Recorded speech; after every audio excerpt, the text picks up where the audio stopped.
Hello and welcome back to Off the Beaten Quest. There's a lot of D&D podcasts out there, but you chose this one, and we're so happy that you did. And good news for you is that this intro is 30 minutes or less, or the pizza's free.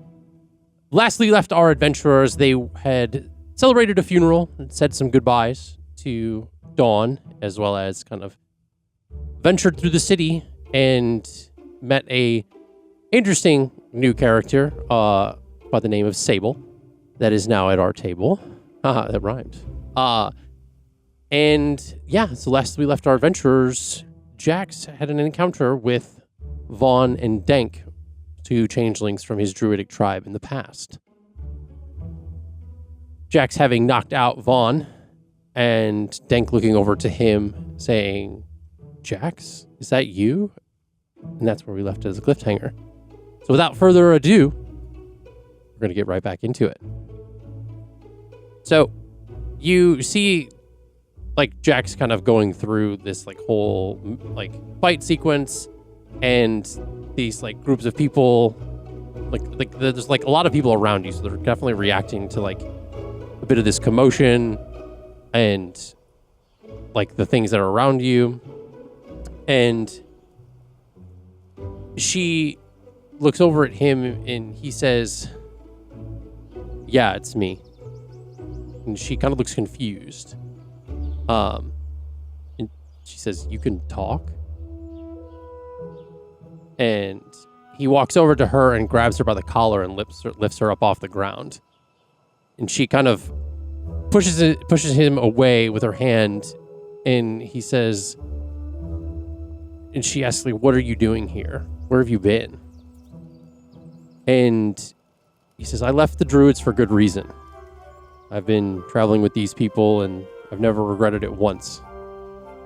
She kind of scoffs and looks a little offended. You sure about that, Jax?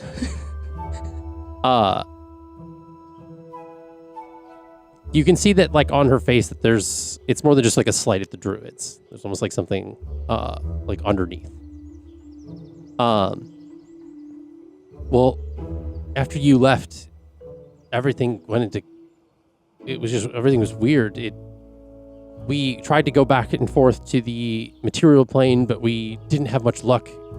And then after Visk died and her husband was executed for letting Jackson or for letting you and Yoon kind of leave, it hasn't been the same. Jack says, "Well, Yoon's gone now." And she kind of looks very shocked at this response. And he kind of puts his hand on her shoulder and says, "She made the choices that she did, and we can't hold them against her. There was something more going on under the surface, and before we could help, something took hold and forced fate's hand." And Sable kind of, I would like to think, reacts at the talking of fate. And Denk reacts kind of, she's almost remorseful, the face, and pulls him in for a hug and says, "I know how much she meant to you, to all of us." And he returns the hug before Vaughn begins to get up from the ground. And he kind of breaks away from the hug and turns to Vaughn, who's kind of getting into Jax's face, and says, "Listen here, worm." And he says, "Do you want to try that again?" And Vaughn says, "I'll strike you down just like I used to." And he says, "You can certainly try." Ira, should we be doing something? We're all just Ira's got her bow. She's got an arrow knocked. She hasn't raised it. Yeah. But and people are kind of scattering away from this commotion now that's taking place in this area. I don't know if Vaughn sees that. And he says, has an additional threat to worry about. He says, "We're taking you back to the Fae.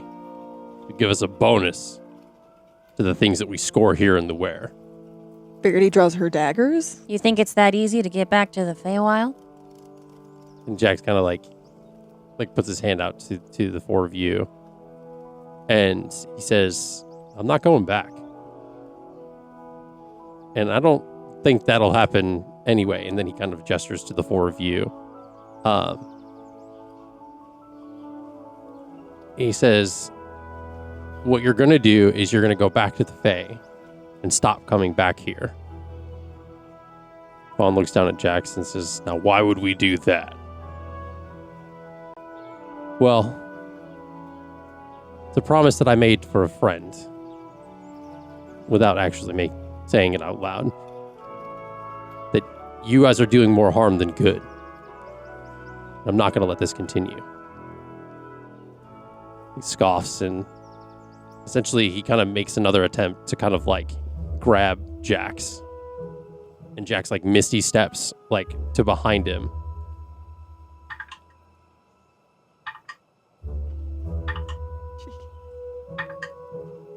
And he essentially kind of goes to make like this other like he shifts into he kind of like as Vaughn goes to grab him, like turn around to grab him, he like shifts into a halfling, tries to make another hit but misses. Vaughn like kind of elbows Jax, and then Jax like switches to like a Yuanti and kind of like slithers around behind him and like kind of like hits him in his spine, and then switches back to a tabaxi kind of like person with like a quarterstaff and kind of like hits him across the face, and then Vaughn goes to push him down, but Jax kind of uses his uncanny dodge to kind of move around and like hits him with another hit. Essentially, like at this time, he like hits him hard enough in the bottom of the chin and it knocks him out cold.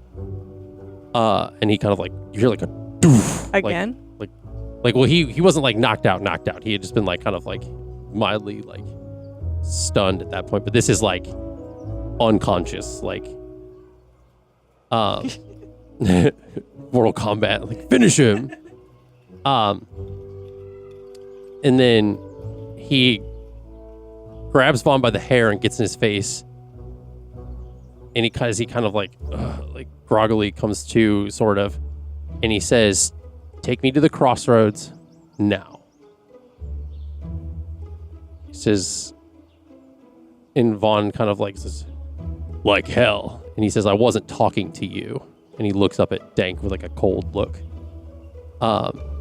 She says, she kind of puts her hands up and says, fine. And then, so he kind of looks over at the four of you and says, come on. Okay. Verity kind of looks over to Ira. Remind me never to piss Jax off again. You've been around long enough. You should already know that. You're right, I'm still going to piss him off sometime. So you guys are walking through, like, essentially, like, kind of, like, different parts of the city now. She's kind of, like, leading you guys through these, like, back alleys in different parts of the city. And she kind of says, Dank turns to Jax and says, you know, I'm not going to try and argue with you, not given the emotional state that you're in. And you know I could handle you under normal circumstances. But I've seen you like this before, so I know not to mess with you. He kind of is like not necessarily like responding. He's kind of just like staying kind of stoic. What is each of your guys' passive insight? 14. 15. 16. 18. 16, 18. Sable gets the vibe that Dank is kind of like being flirtatious with Jax in a way.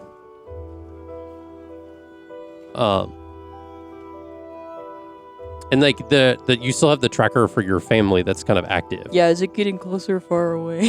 Essentially it's going in the direction that sort of where you guys are, but not directly. So essentially like once you like one point you guys are turning this corner into like a different alley and essentially the arrow kind of like flips. So essentially you guys are going away from it now a little bit, but you were heading in the similar direction. So you find yourselves kind of down this like back alley and a few different like alcoves kind of behind these like larger temples. Where you finally arrive at this spot that seems to be the back wall of like kind of like a massive like temple. And you see her kind of do this like somatic and verbal component that essentially this large kind of like blue door like opens up in the middle of the wall. Whoa.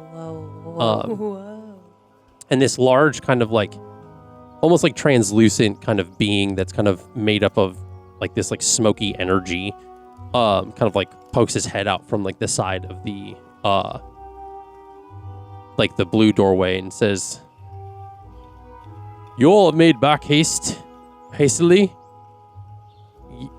Well, and these ones aren't welcome to come through like you are." And she says, "They're not here for that." Jax kind of had picked up Vaughn, who was kind of still very much out of it, and he's like carrying him this whole time. And he kind of like tosses him to Dank, and he says, "Spread the word that the material's off limits for now. And that if I have to," and he kind of points to like, he kind of puts his hand on the back of his neck. He goes, "I'll use this sigil to find you anytime you're here, and I'll send you back." She smirks and says, "You know, I never heard your voice before, but I like it. And I forgot how cute you were when you try to get serious." And then she kind of takes like Vaughn into the portal, and it closes up as the two of them enter. I have a question. Yeah. So I'm assuming when Florenia had me come to the material plane, I didn't see like a Crossroads guardian or anything. No, I don't think so. Okay. Yeah, I was assuming because she's a god, like she just let me through. Like it wasn't like a regular circumstance. Okay. What, Jax? What was that? It's a fake Crossroads. What just happened? There's a lot just happened. Yeah. I handled it. It's done. But that's a fake Crossroads. It's essentially how people from my clan were able to get back and forth because they were able to navigate the different crossroads.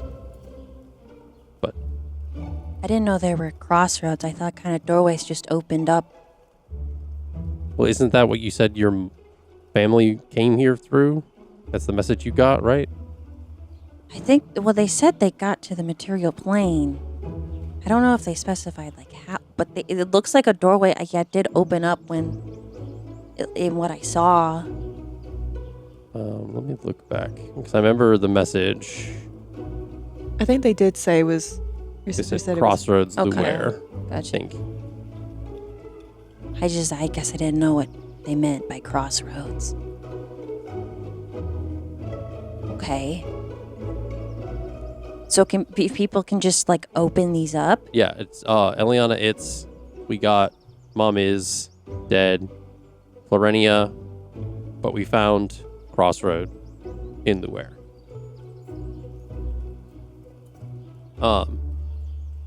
Yeah, they're kind of all over the place. We had found one in her college, and he kind of gestures to Ira. So it's not as hard to get to the Feywild as I thought. Oh, it's hard. I mean, the Guardian can move the Crossroads whenever they want. So, Like the one at the college isn't there anymore. It was moved. he decided to move it because it had been used too many times in the past. That's fun. Sounds like the Fey. They like to be tricksy about that. But, Is Eliana's like little tracker, is it like going nuts right now or? That's cute. I never thought about it being like a little like physical thing, but like imagine like a little I picture it as like of, the Little things compass. like at like restaurants that tell you when your table's ready. Jack says, were you paying attention to that? What she did to activate that door? Not really, no. I was kind of... Because, I mean, if we find your family, they're going to probably want to know how to get back. Oh, no. Yeah. I have a question. When they exited, It was Flossidus that opened the portal, right? Or did Lillian So open it? you had only when you saw them in the vision, Yeah. you had only seen them open a dimension door to get Okay, away. gotcha. You didn't see Okay. if they came through from a crossroads or Gotcha. not. Okay. That is undetermined. So, Can I make a perception check to see if I was paying attention? Sure. Okay. I thought you meant paying attention when the crossroads was made in my vision, but that's not. Okay. A little confused. and I don't think Jax would know that either, because I don't know if you've talked about what you saw. That's a 12. Not really. I rolled a 3.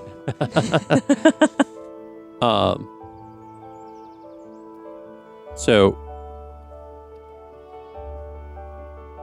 essentially you see this like tracker kind of pointing off into a different direction as far as like where your family is. It's not like close. It's kind of off to the one side. Off the beaten quest. Bless. It's off the beaten path, that's for sure. She said the name.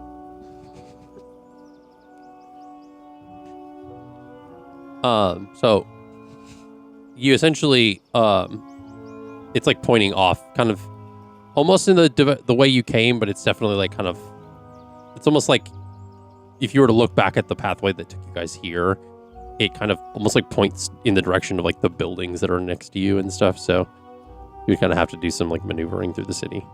Okay, gotcha. I'm gonna say for flavor-wise, I can't find anything about like crystals for like locating and tracking, but quartz crystals apparently help keep track of time. So I'm gonna say she's holding a little quartz crystal and it's like lighting up with like little stardust like on either side on which direction it's going. I like that. I'm gonna start wandering in that direction. Okay. Okay, it's pointing this way, guys. We're following. Okay.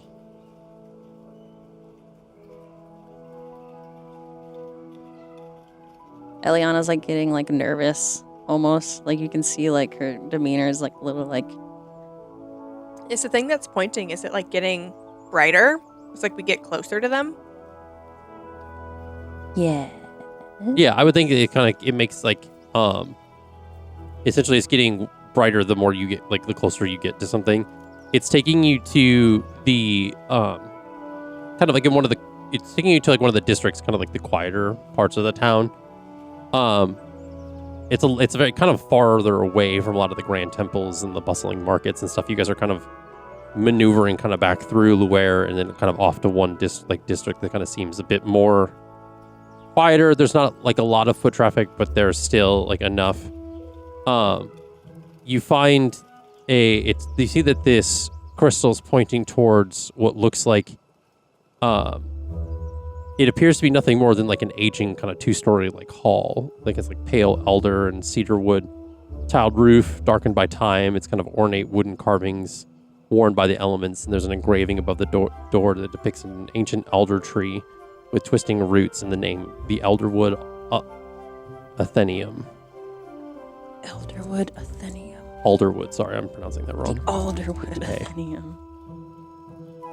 Pause, I'll take notes. As you guys approach, you can see that like the sign and stuff is like softened with age, that it's definitely been there for quite some time. Doesn't look to be very busy. Doesn't seem to be there's a lot of people in there. So yeah, you approach. Is there any like indicators onto what this place might be before we go in? Not necessarily, not from the outside. I mean, if you're like potentially, like, you can make a perception check to peer through like the windows, to see if you see anything like more detailed on the inside. Why not? The windows are a little foggy, just because like old windows, you know. What does a 18 passive perception get? You can get the sense that like this is like in like a quieter place. There's not much people that go in and out of this place. Like a safe house? It's like weathered over time. No, I mean there's still people like in this district, but not a lot. Like this is very much a quieter part of this place. What did you say you rolled? I rolled a 17. 17. Did anybody else roll?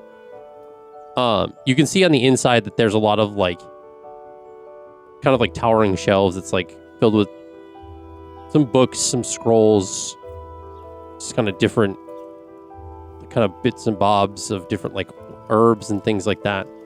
It looks like essentially it almost looks like an old study. Okay. Okay. And she's gonna like reach for like the door handle, but like she like hesitates. Okay. And then she opens it and walks in. Inside, the air carries the scent of like aged parchment, emberwood smoke, and dried herbs.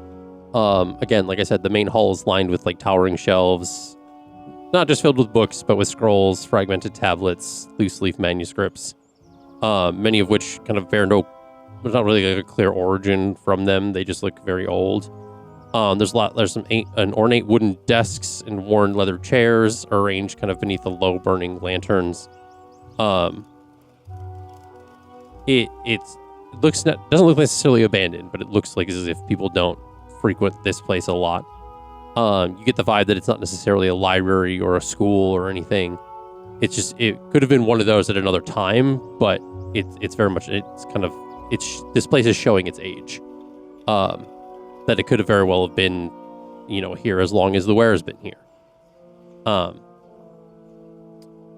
You see a man approach. He's an elven man of kind of an indeterminate age. He has ashen blonde hair. It's kind of kept long, kind of tied loosely at the nape of his neck with strands kind of falling around his like shoulders. High cheekbone face, eyes are a pale silver blue, look kind of like frost-covered glass. His attire is he's very pristine, flowing robes, kind of muted greens and blues, embroidered with intricate patterns resembling like what would be Elven script. You would probably pick that up. You're and you speak Elvish too, right? Yeah. Yeah, so I would think Elliana would see that too. Does it say anything? What's up, guys? It's like all like. Essentially, it's more of like, essentially the equivalency of like Elven like words of like affirmation or just sort of like different like mantras and things that would be of like a scholarly nature, but nothing. Want to make sure he wasn't a bad guy. I mean, essentially, it's not necessarily like they make form like sentences or words. They're just kind of old symbols and different things that are Elvish. He approaches you and says, hello. What can I do for you? What brings you all here? Hi. First of all, what is this place? This is the Alderwood Athenaeum. Essentially a place for knowledge seekers alike. I myself am a bit of a historian, but typically people that want to come find theology, philosophy, or just spread their horizons intellectually. Okay. And second of all, have you seen an Eladrin elf? She kind of looks like she's kind of like decaying a little bit. And he pauses for a moment. And says, I'm not sure I know what you're talking about. No elf with like blonde hair, like stringy straw hair. I mean, we've had elven people come and go before, but... Does she change like you? Does she have other forms she could be in? I mean, I've only ever seen her in her spring form besides her autumn form. She hasn't been in that in a long time though. What about an Eladrin with like pink teams? I'm afraid I don't. Okay. Have you heard of someone named Lily? And at this moment, his like a younger kind of elven boy comes in, kind of the equivalency of like human years, like 13 or 14. He kind of has the same kind of like silvery blue eyes. They're a little bit more like youthful. His hair is like a shade darker than his father's, kind of a near white platinum, kind of falling straight past his shoulders. He comes in and says, "Father, is everything all right?" And he says, "Yes. These folks were looking for a group of individuals, but we haven't." And he's still looking at his son. He says, "We haven't seen anybody like that, have we?" And the son, kind of looks at you five, and then back up at his dad and says, "No, I don't think so." Is there anything behind that look? Yeah, Inside check. it's like he's telling the Can truth. you make an insight check? Yeah. All of us are like, this Tell us your fucking secret. boy is lying to us. An 11. It's not good. 11, 22. 22, I'm gonna add. 21. 21.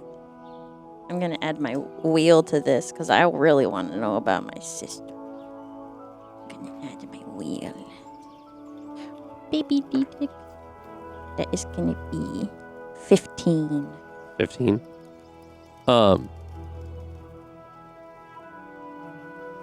The two of you with the 20s catch a vibe.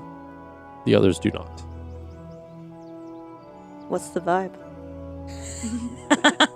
Oh, he's doing Oh! My first one. okay. I don't think we've done this since we started at the new house.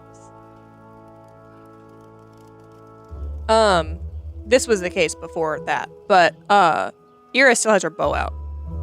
This comes fucking ready. Well, to strike. she didn't know like Fair what they enough. were like. It like was like it's a trap. Like is it a trap? Like wait, I don't know. So she's just gonna kind of position herself in a way. Are you sure? I guess. I mean, I imagine Cole on Jax's shoulders, just like cracking his cracking knuckles. his knuckles. I mean, who are any of you? We don't really talk about. This is the sister and daughter of the ones we are looking for. And you see, My name is Elliana, if that makes a difference. like the dad is very much like, oh, sorry, they came to our aid and we found them in the city and they asked if they could find refuge with us and we had to be more safe than sorry about who we let find them. And Do you see her? Well, Does she look like them? there's other Eladrin elves that exist. If You know, they're- can't always assume. But if they're your mothers and your sister, then like you probably look similar. Where are they? Facially structure-wise, a they're little. they're right this way, and he gestures you kind of like more inward, and you see like this set of staircase that kind of goes up what it looks like to like probably like the living quarters, and you follow behind him, and you guys end up like going upstairs, and you see kind of sitting in like the kitchen type area essentially is like both your mothers and your sister, and they're very much all alive. I'm so excited, guys. Like, I don't know how to interact with this. For those keeping track, Bo is put away. Do they see me? And yeah, and as you kind of get up the stairs, they kind of all get up from the table quickly, and they kind of like run over to you and hug you. Lillian's kind of hanging back a little bit, but the mothers, of course, are like very happy to see you, and they're kind of embracing you. You're okay. Oh, we're just glad you're all right. Yeah, And kinda. your Freona is kind of, she looks at you and kind of like puts her hand on the side of your face and says, "My, you've changed." Yeah, there was this whole autumn, the harvest festival in a place called Corson, right? Yeah. And I kind of was just inspired by the themes going on, so I changed. And there's a lot that's happened since I've been gone. But you guys are okay.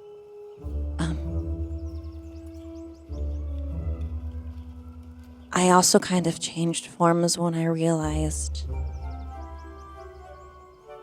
I'm still scared to say her name sometimes, but Florenia was not who she said she was.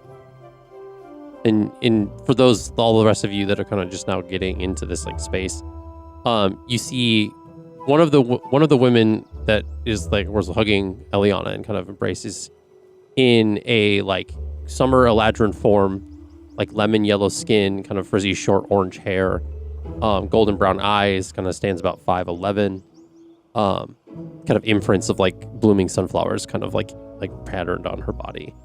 And then the other one is a wood elf.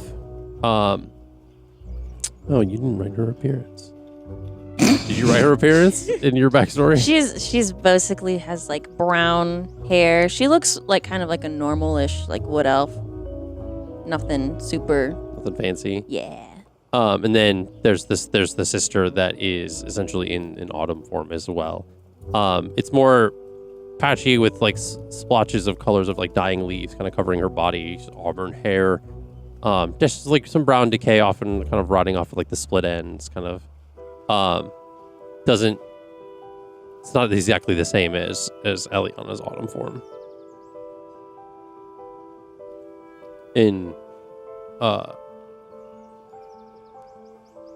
Gren says, well, we can talk more about that later. We're just glad you're all right. She like kind of attacked you guys though. We Barely know. got out. But actually, no, they don't know because she was in Thanatora's form. So the way that you know Florenia to be, they did not recognize her as that. We were at, she says, oh, well, we were attacked by someone. I didn't, and she looks at Fiona like, I don't think that was, and Fiona's like, no, that's not our god. Definitely not. So about that, it took me a bit to kind of come to the acceptance of it, but I've learned when she sent me to the material plane, she started talking directly to me, and things just kind of started going downhill a lot. And she's not who she says she is. And the father and son, the father kind of is like, oh, come sit, and he kind of gestures to like this like seating kind of like living room area, for you all to kind of sit and kind of sit down at, kind of get comfortable. And the son says, yes, is there anything that we can get you? Anything to drink or? Do you have tea? Yes, I can put on a pot of tea. Okay, thank you. And the dad says, thank you. Thank you, Caitlin. But these are my friends, by the way, who I've been adventuring with. They've been helping me, and I've been helping them. This one's new. We don't. I'm here. If you want to roll, you can. You're looking at me like you want to roll for something. No, I don't. I mean, I did roll. I don't know for what, but it was a natural 1. That's like Jesus. You were practicing earlier before session. You rolled 3 nat ones. This is your 4th. This is my girl. Looks like I gotta do some energy cleaning. Well, they look very capable if they've kept you safe this long. This is Ira. She's standing by like either the stairwell or like the door case or whatever, kind of like scary dog privileges. Okay. Because she trusts and believes that these are her family, but there's also the seed planted of Florenia wasn't who she was supposed to be. Yeah. Just in case.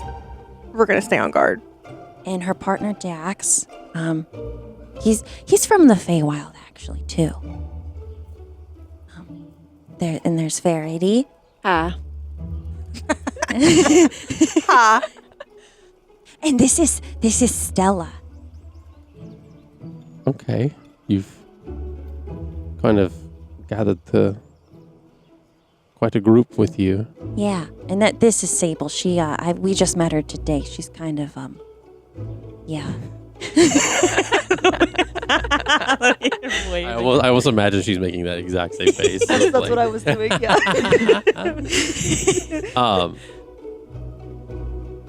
Anyway. Nice to meet you all. Yeah, I really I know Florania was our everything, and our family has been dedicated to her for years. But she started hurting me, Mom. Hurting you how? In my dreams, I'd wake up with scars. That doesn't seem... And Freona and Gren kind of look at each other. It doesn't sound right at all. I know. It was hard for me to realize what was happening. I didn't want to believe it at first.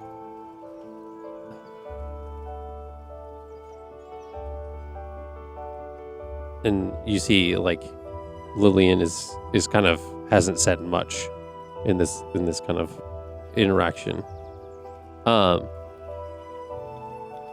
And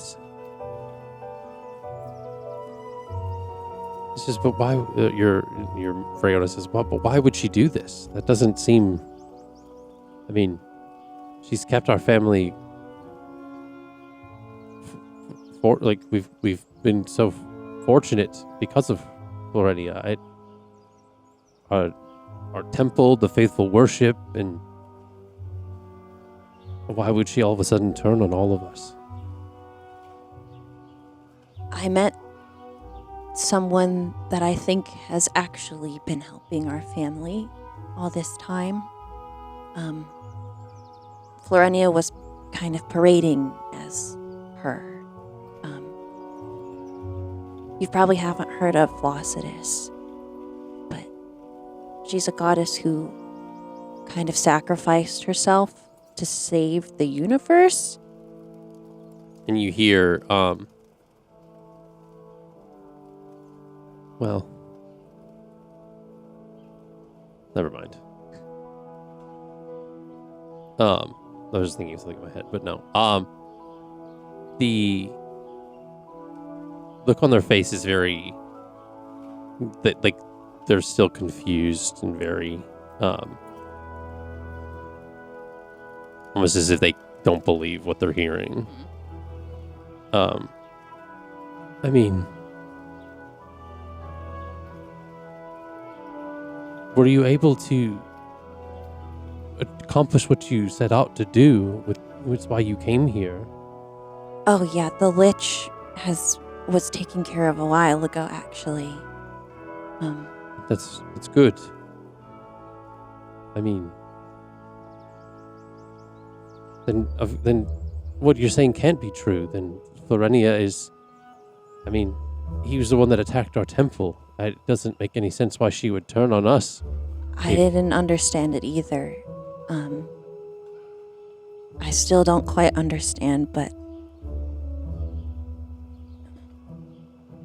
I've spoken with people on this plane, and the emperor of this place called Bountifolia, he kind of told me about the connection between this god named Thanatura, an older god who was corrupt and defeated in a way, but now came back as Florenia.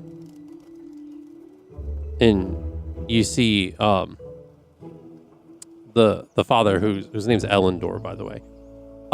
He says, "Oh, the god of natural death. I've heard of her before."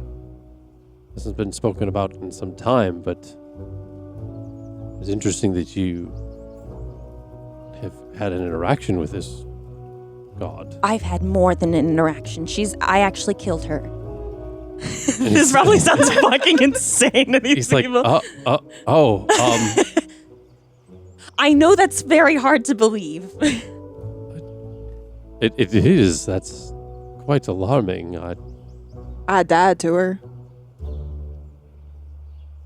And we just cremated one of our friends. Thanks to her. Yeah. Interesting. When I said I was all right, Mom,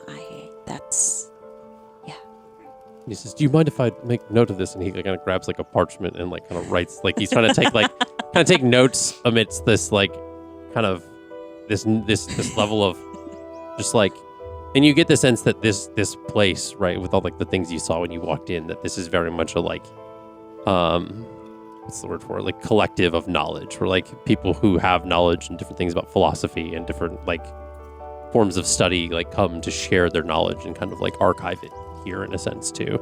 And that's kind of what he's like kind of like scribbling things down. And your mother's looking at you and it just doesn't make any sense. And it's almost as if like Fiona is being very kind of almost like in like almost like denial, like dismissive, kind of like, no, like that can't be the case. Like that, I mean, you may have fought a god, but that doesn't mean that it was our god. Well, I've seen what I've seen, and I've been through what I've been through. And I guess since you weren't there, it might be hard to believe, but I'm just telling you what I've experienced. And we don't want to deny that. It's hard for your mother and I to understand. In Florenia has been our life, our livelihood, I know. It just doesn't make sense to any of us that she would turn on us the way she did, or the way that this Thanatura attacked us. I mean, if it hadn't been for your sister, we wouldn't be here right now, I don't think. And Lillian says, yeah, but it wasn't because of Florenia. I thought I saw some starry magic. And it's just like, what are you talking about? You weren't there. I saw you guys escape. When? Oh, guys, there's a lot. Okay, So we have all the time in the world. Don't rush So through there's it. a lot to unpack. We have all the time, and that's There's a Ira lot telling to unpack. Elliana that. It's like, don't rush. Say what you got to say. I think Thanatura tried to force me into my winter form on a ship, and she kind of froze my body and sent me into a weird mind spiral, and my friends had to come out and get me. And in that vision spiral thing, I basically relived like 100 years. Was that like you said? It was like It felt like months. I relived months of our temple and our village being destroyed over and over again, with varying changes and degrees of me being successful in contacting them. And it flip-flopped between that and then the second attack. You guys, the village was attacked a second time, correct? Yes, but you had already left. I was there in ethereal form. Thanatura showed me what she was doing to you guys. But I saw you guys get out. She pulled your soul to the astral plane. We were in the astral plane. Yes. I think I can, with the stars, where else would we have been? I just don't. I guess I haven't done research on that.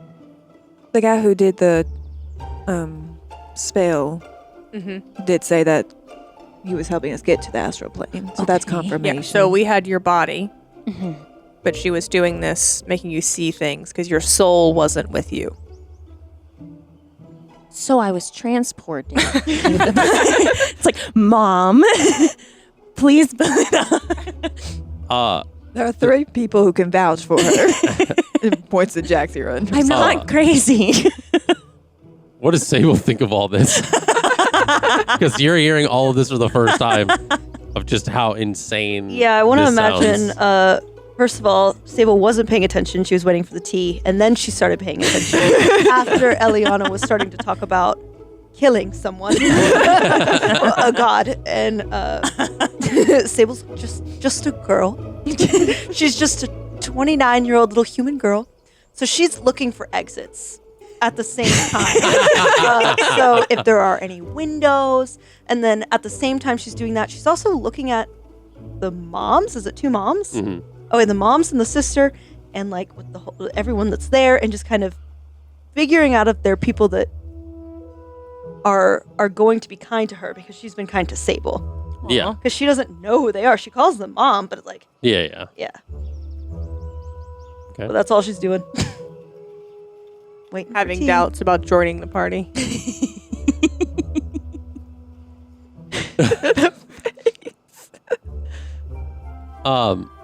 What do the cards say with your passive insight?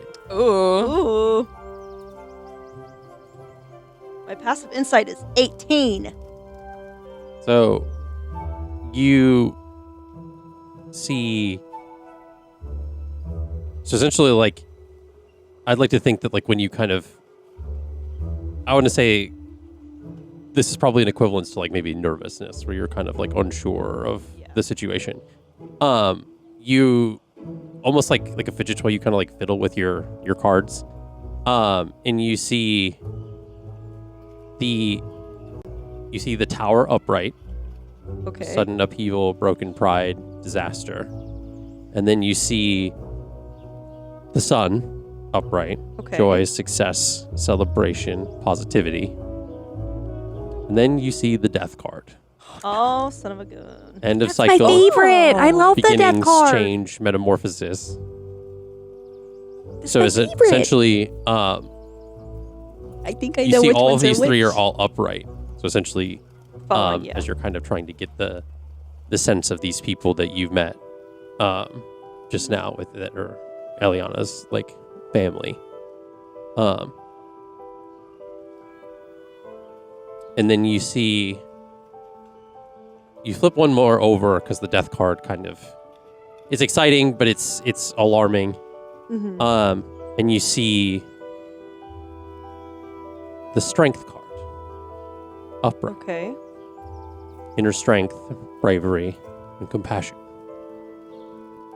So you're hearing a voice, so to speak, from these cards, and it's kind of alluding that these people have been through a lot, and that this now reunited family has a shared history of disaster and crisis, and that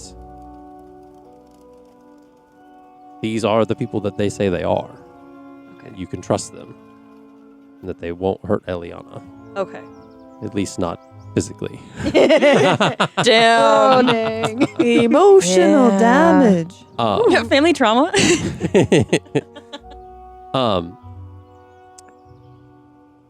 But as the conversation with your mothers kind of continues, they are very kind of bewildered by all the things that you're saying, as far as like what you've been through, the fight, the astral plane, all of those things. Lillian's interest is a little piqued, all things considered. But nonetheless, like, you get the sense that Freona, who, given the, like, who you know her to be, isn't taking you seriously in a sense. It's almost like a child telling like tall tales. Yeah. Like kind of almost like, how am I supposed to believe this kind of thing? Whereas like Gren is much more trying to empathize and understand, but is still very much doesn't know, like couldn't even possibly like fathom like the things that you're speaking of. And so Freona finally says,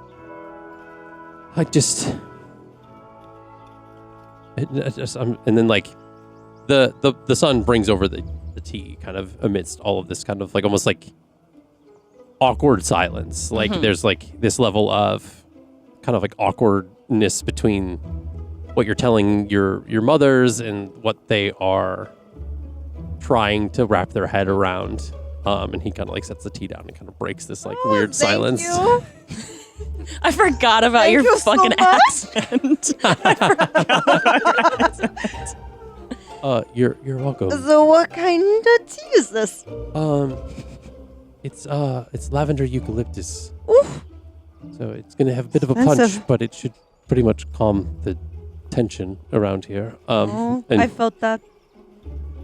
yeah, and he kind of like sets the tray down and like hands glass like teacups to people and stuff, and kind of like goes back over to where his dad is and is kind of like looking at his dad's notes and kind of like interested in what he's writing down and stuff. Lillian, how did you learn how to do what you did? Do what?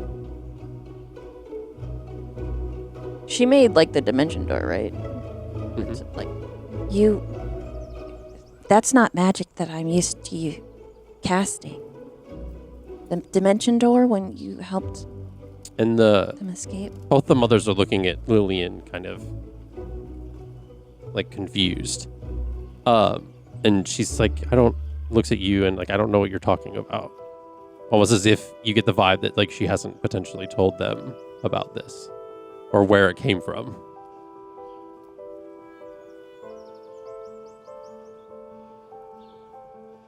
yeah, I was like,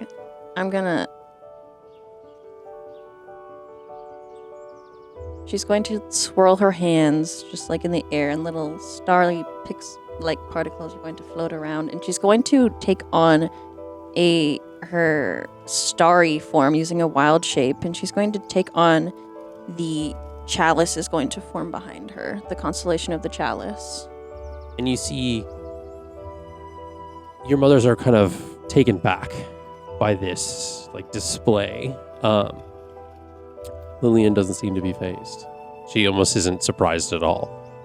Or at least surprised by the magic that you're doing. She's probably surprised that you're doing this magic, but she's seen it before. Or understands some moniker of it.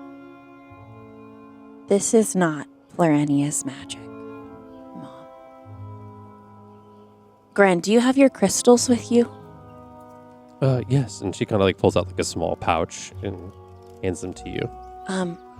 Weigh the energies of these, and she places one in each of her hands. Mm-hmm.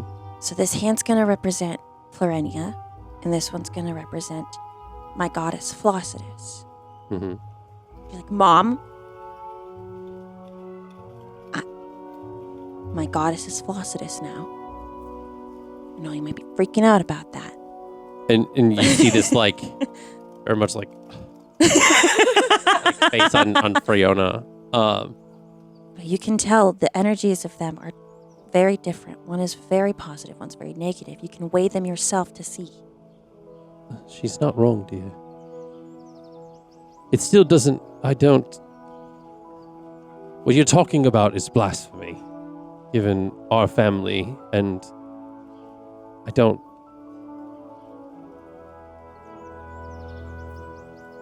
And she's like almost like speechless, like. To dismiss your daughter's experience is to devalue the loss of our friend. And that's unacceptable for me. You don't have to fully believe her, but to dismiss her is unacceptable. And who are you to talk about our family affairs?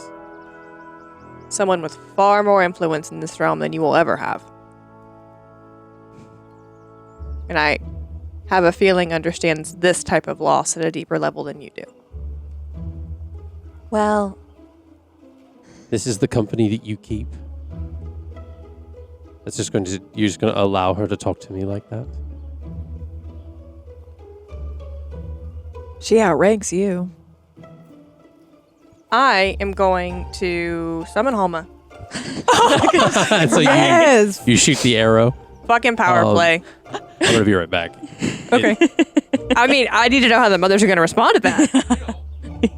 Ooh. oh my gosh. Elliana is just like speechless. She's like, I'm caught between a rock and a hard place. It's like, my mom and my friend are fighting. Her family and her found family. But this absolutely tracks with Ira, though. She's done this in every other scenario. Verity in like her head is just like snapping fingers like, yes. Yes. Eliana's like, well, Ira doesn't know what they've actually been through, but also she's kind of right, but also not. But like, she's like, ah. I feel like every other like minute Verity's just kind of looking over at Sable as like I was seeing like How does Sable react to that whole exchange? I mean, did you see my mouth drop open when she turned into a freaking star? Like, And then like this like version of a like lynx just a lynx? mm-hmm. Halma is a described to lynx. me yet. I Yeah. have no idea what it is. Halma is I'll describe her relevance when DM is back. She is a blue large lynx that is relevant to the goddess that Ira finds herself aligned with. Nylia?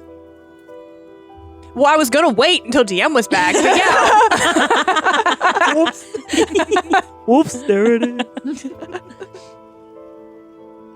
Mom's not happy. That's fine. I know. Ira didn't really care about feelings of parents. I'm here for the drama. I'm here for the drama too. Ooh. I feel it. Tea party. Hi. So you summon this lynx in this like the center of this room, and given her size, you see that like the sun. There would be a disruption. Kalen's kind of like tries to like kind of like rush in and kind of like save things from breaking and like,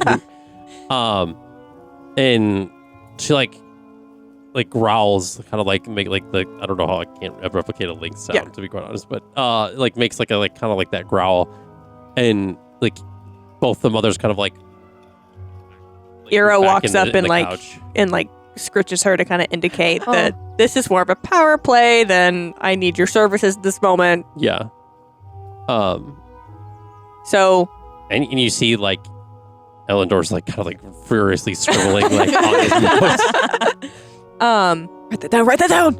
does the realm know that Nylea's champion has fallen from grace? My family definitely would not know. No, like not, and honestly, like as far as like the information that goes in and out of Bountifolier, it wouldn't necessarily spread. no one knows. widespread. Yeah. Okay, cool. There's not like It's about to. It's not like a broadcast that goes across like the different temples to Nylea that says like there's been a new hand that's touched the beacon. Like Fucking beacon.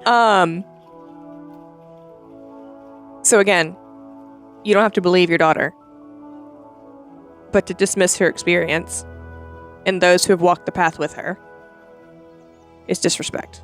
We also don't have to threaten my mom. Oh, I'm not threatening. I'm proving a point. it's If not. if I wanted to threaten, Halma would be in her face. It's not dismissal. I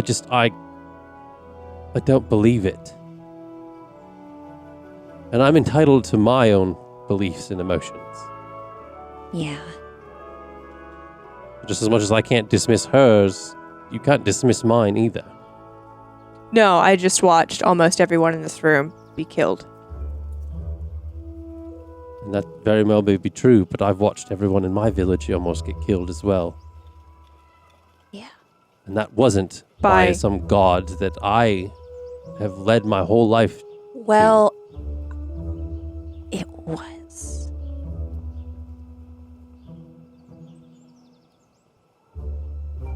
And I was go ahead. Elliana is scared now after she said that. Like, she is scared of her mom. Ira is still standing with scary dog privilege, so Elliana is safe as far as she's you make concerned. a persuasion check. Okay. Can I guide her? It's already been said. Oh.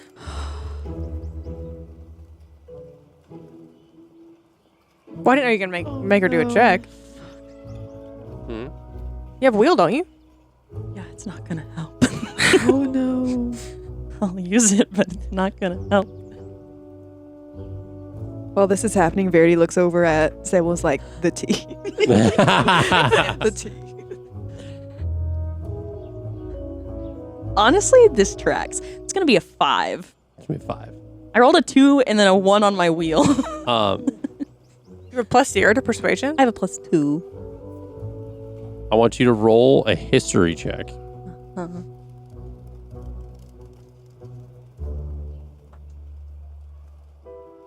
13. Add that to your 5. Okay, 18. 18. That's very generous. He's like, I'm gonna get you there. Well, no. Because I'm going to ask this now. What proof do you have to give to your mother? If any. Books, ways to show her a memory, anything like that.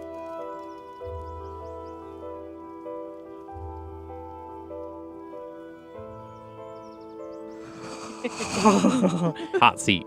Pressure's on. Damn it. I only have shit about Flossidus. I don't have shit about my goddess. Because I have your book.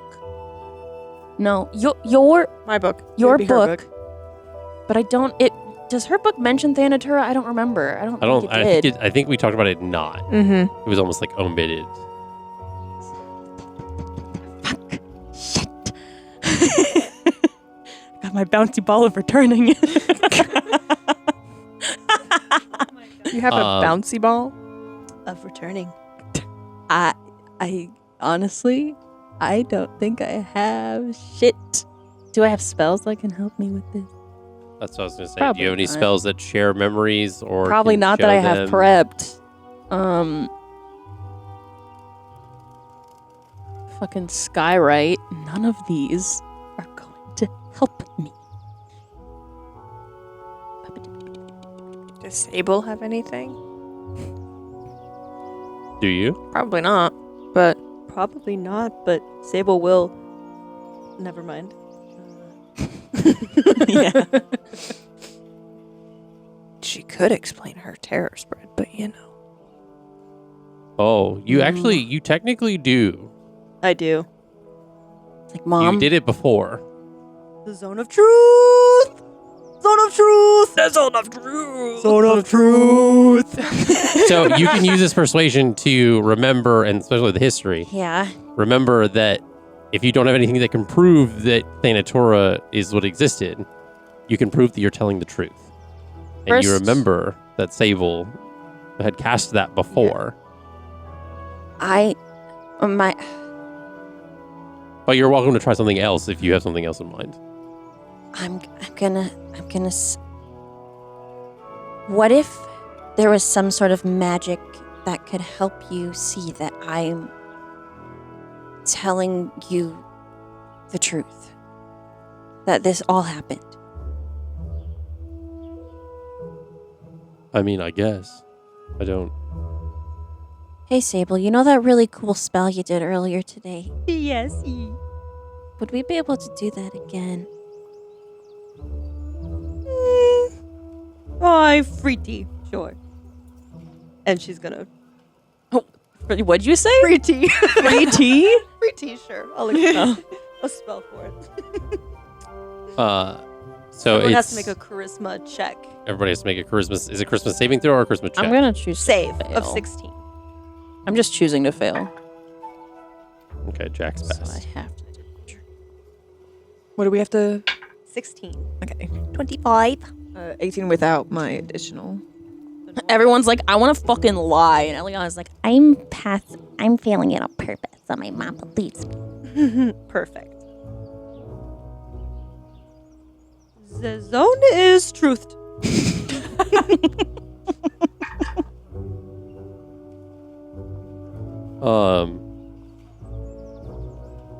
So let's see.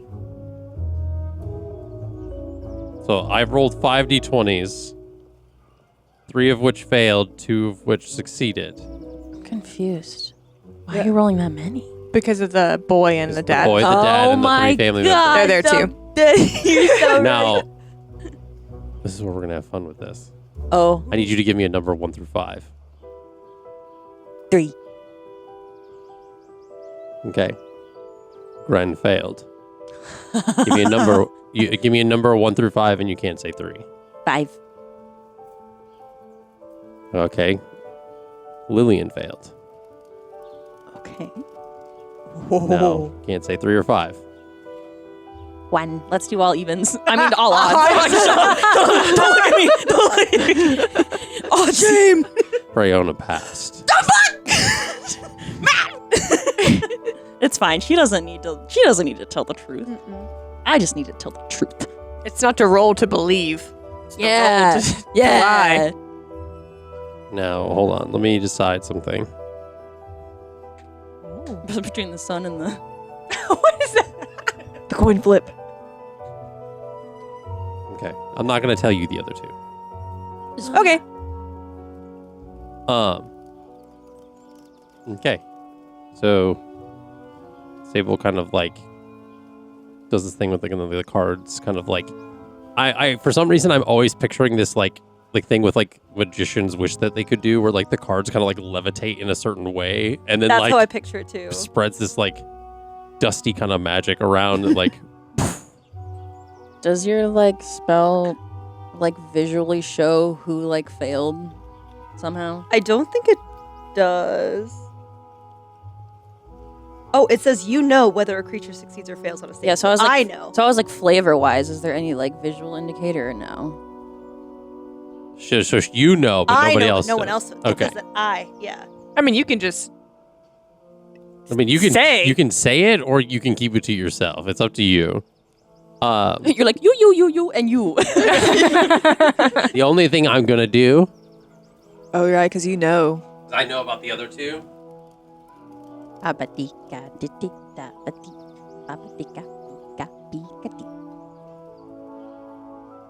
But you see that Reunited so sad. passed the 2, like the Gren, the other mother failed, and then the sister failed, and Jax succeeded, Ira succeeded, 25. Verity succeeded, and Elliana failed. So everyone in my family except for Freyona. Essentially, like I almost think like you see this like kind of almost like thin, kind of almost like luminescent like outline of like red or green. That's what I was gonna say. It's kind of like it's kind of like the. It looks not necessarily like a shield, but there is like a dusty haze in the zone. And then I guess around the people, it would be exactly that. Like the dust is like a slightly different color.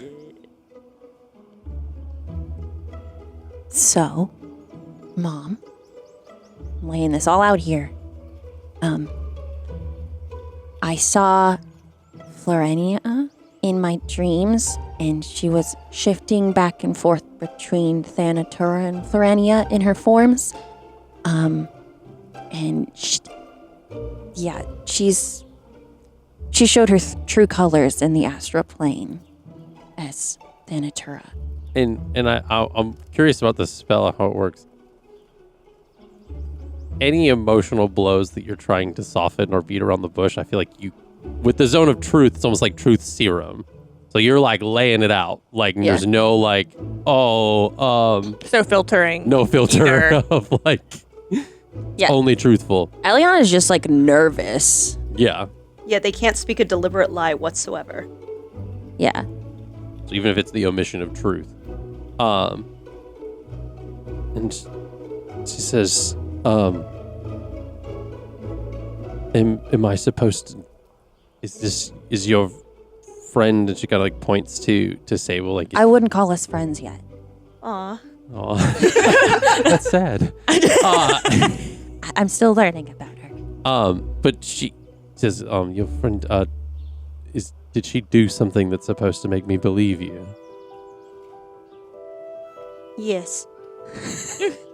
And what would that be? I made it to where she cannot utter the lies. Okay. I can. She can't. And you see,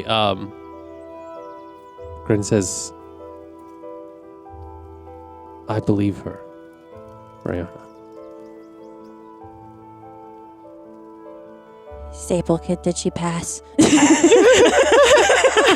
Sable, was she under your spell? What color is she? She's red. So she failed. She speaks the truth.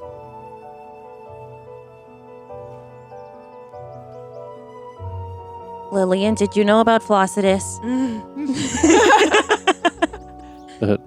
No. You can't lie.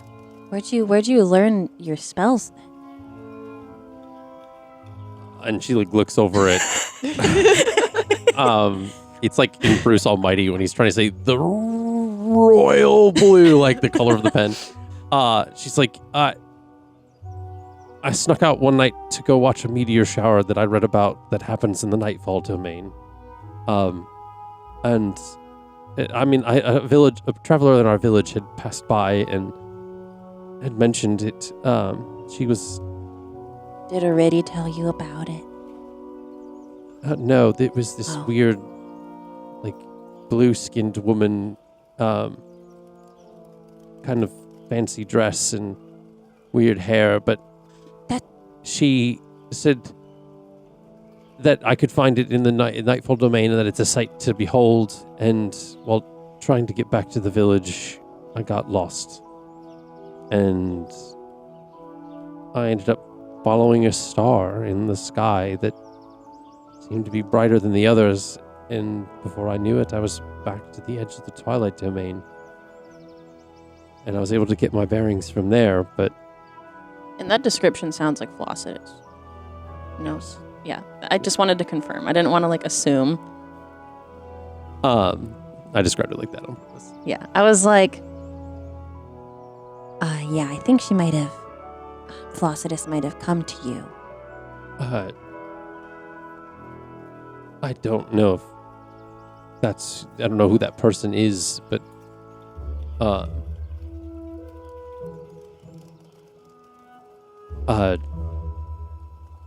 She's the goddess of...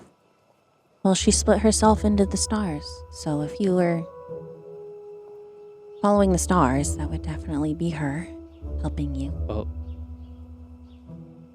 Well, it made me curious about the stars, and so every so often I would... And she again looks at, like, the mothers, and I would sneak off to the Nightfall Domain, and I found a book that I began to just practice from, and my magic started to be able to channel in a different way. My druid craft kind of changed.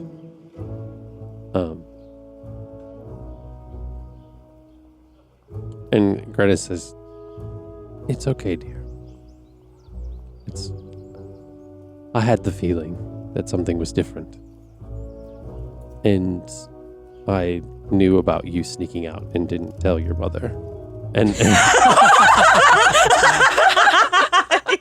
and then she kind of like covers her mouth, and Bran was like, "Gren, It's okay, Gren. what other lies have you all been keeping from me?" Oh. And I suppose I'm supposed to just change my whole worldview because you're telling me the truth, that you killed a god somehow. Wouldn't that be chaotic for the world? Wouldn't that cause everything to fall into disarray? Don't know. We haven't gotten there yet. It was last night. We've literally slept once. We just woke up from all of that. If you want more information, though, there is a Temple of Flossidus here in Luer. I'm looking to go there very soon. I was going to go there after I found you guys.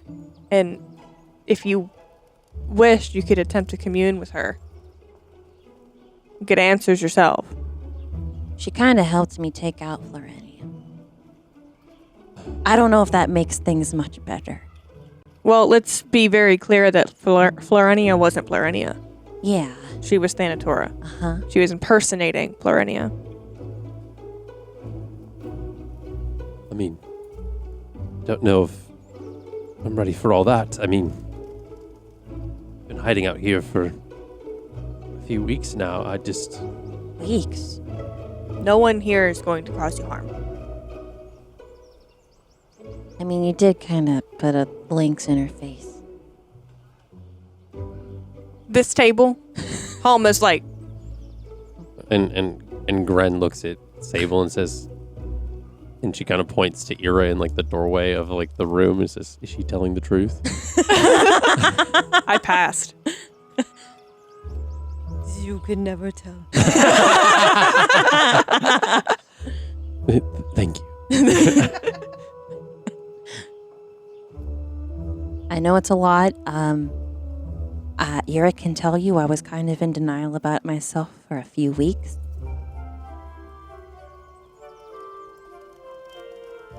But she kind of just kept abusing me in my dreams, and I got sick of it one day, and Flossidus kind of helped me snap back out of it.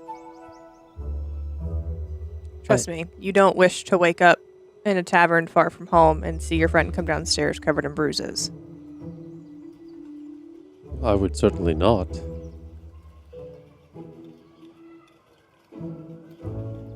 And you see,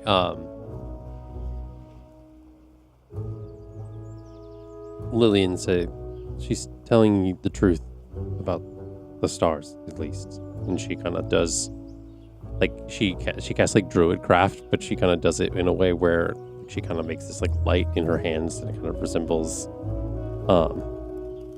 a constellation, like kind of like it's a combination of like different light motes that resemble the constellation of the chalice. I know she doesn't want to, but I'm gonna go up and hug my sister.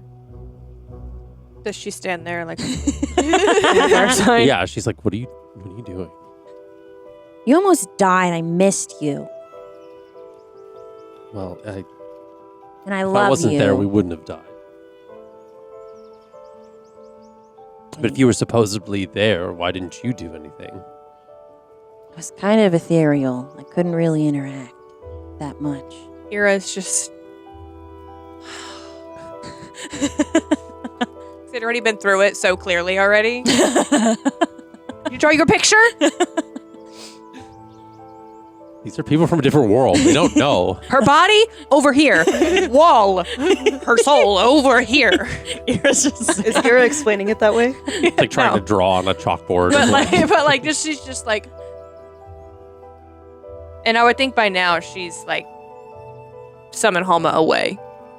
Yeah. Oh, thank goodness.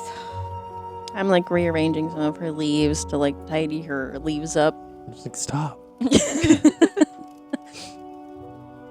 She's younger than you, right? She's older than me. She's older than you. Yeah. Okay. Yeah, she was older when... So this is very much like older sister, younger sister vibes. Like, stop touching me. Like, Yeah.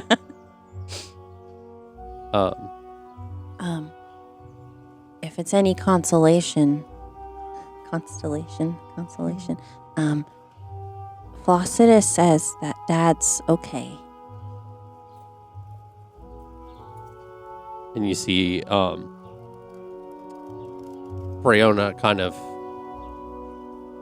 taken back kind of by this is like starting to get a little teary-eyed, and says,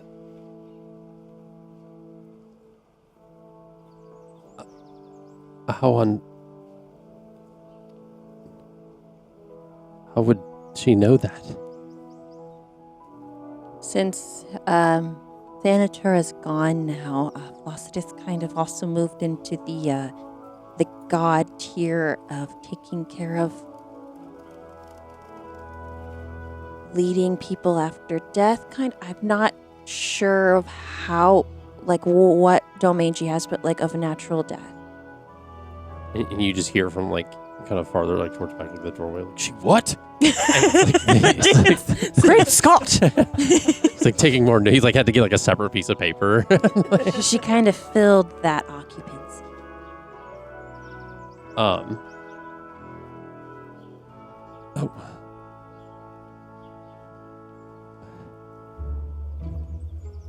There's a lot to process.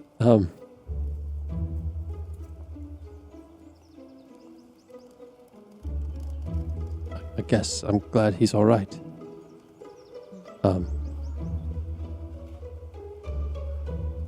I just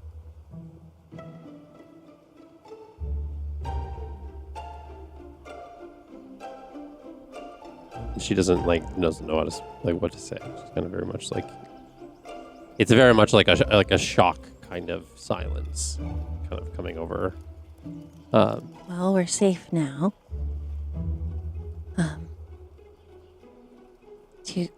I figure we gotta get you guys back to the Feywild.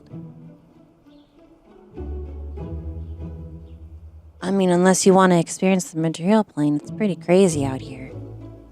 I thought the Feywild was dangerous.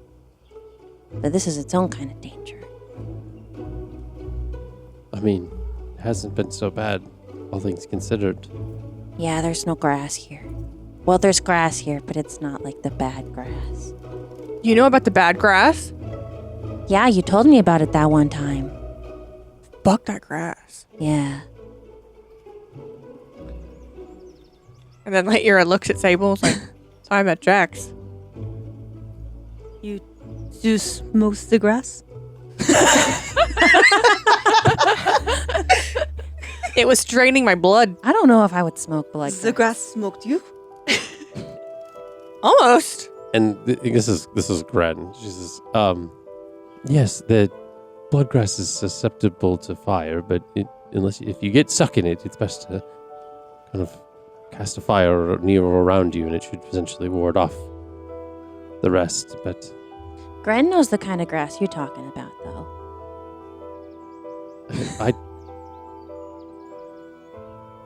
And you see, like, she, like, kind of, like, stopped talking. And she's, like... And because Freya is, like, looking at her, like... And it's, like...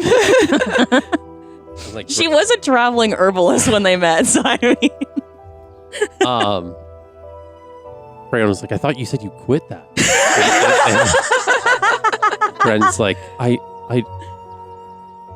only... When I get stressed, I don't... I have a small container of it. And she like looks at herself, like what she doesn't know what she's saying. She's like, I have a small container of it that's on the bookshelf in the living room. Hidden in a small wooden box. Lillian's like, Mom.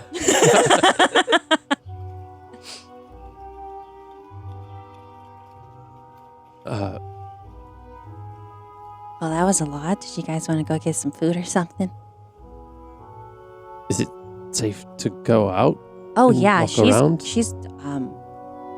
I killed her. She's gone. How long does the spell last for? 10 minutes. 10 minutes, okay. It's weird to say that. How long has it been since we killed the Lich? A couple months? Like a month. It's been at least maybe? a month, yeah. If not a little bit more. And they left because of the Lich? No, that was the first attack. Okay, that's left. Okay, got it. The Got it. Yeah, the Thanatura attack Same is what made page. them left. We're there. Yeah. Got it. Thank you. I left my village because of the lich attack. After a bit, Got it. to hunt him down. Sure.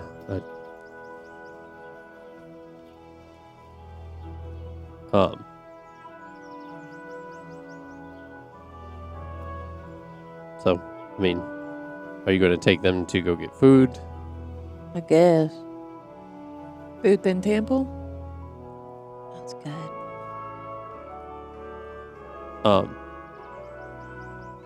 So you, so like, Elendor kind of like escorts you guys out of this place, and he says, would it be too much to ask if you can come back and share your knowledge at some point before you leave Luer? You all seem to have been through a lot that I think the scholars of this world would be good to know. 30-20 inside check to make sure his intentions are not nefarious. From this like what he's talking about now, no. Okay. He just Like, wants. He just just truly wants to yeah, learn. He's not. Yeah, there's nothing that he's saying right now that seems to be like. I mean, I'd be okay with that. I can also stay back and let you have some time with your family if you'd like. Yeah. I don't think your mother's gonna kill you. No. We probably should still do the buddy system. I just still from Bountifolia. She's like, all right, I'll stay. Oh man, one-on-one time with me. No, I was just Dear. kind of hungry. Then go eat. Go eat. It's I'll fine, go. it's fine. I'll go with Elliana. You can stay here. No, he's hungry. Oh, okay. That's what. Yeah. Okay. Yeah. Never mind. He's bitching because he's hungry. Damn. Me too. Same. It's fine. I'll stay. I can stay with her. Go. All right. So he goes. He's like, okay. Where does Sable go? Does Sable go with Elliana? What are these options? I'm so lost. So either Wants to staying go eat, wants to stay tell back. more information to this guy about what they've seen, or go with Elliana to a tavern, essentially. Could be a good lore dump for Sable. Learn a lot. Lore dump. Where? What do you mean lore dump? What Ira tells the guy. I'll stay. Okay. Save for tea. Or more time. So you're staying with Verity and Ira, and Elliana and Jax go with her family to the tavern. Okay. So they end up leaving. So the three of you that are staying. Oh, I didn't mean to intrude on your... I'm just not sure how long we'll be here, and I tend to forget small errands like this, so it's just easier. Oh, If I just go ahead and give you whatever you would like to. he looks a little know. defeated when you call him a small errand, but that's fine. Damn. Male Poor feelings. Bless.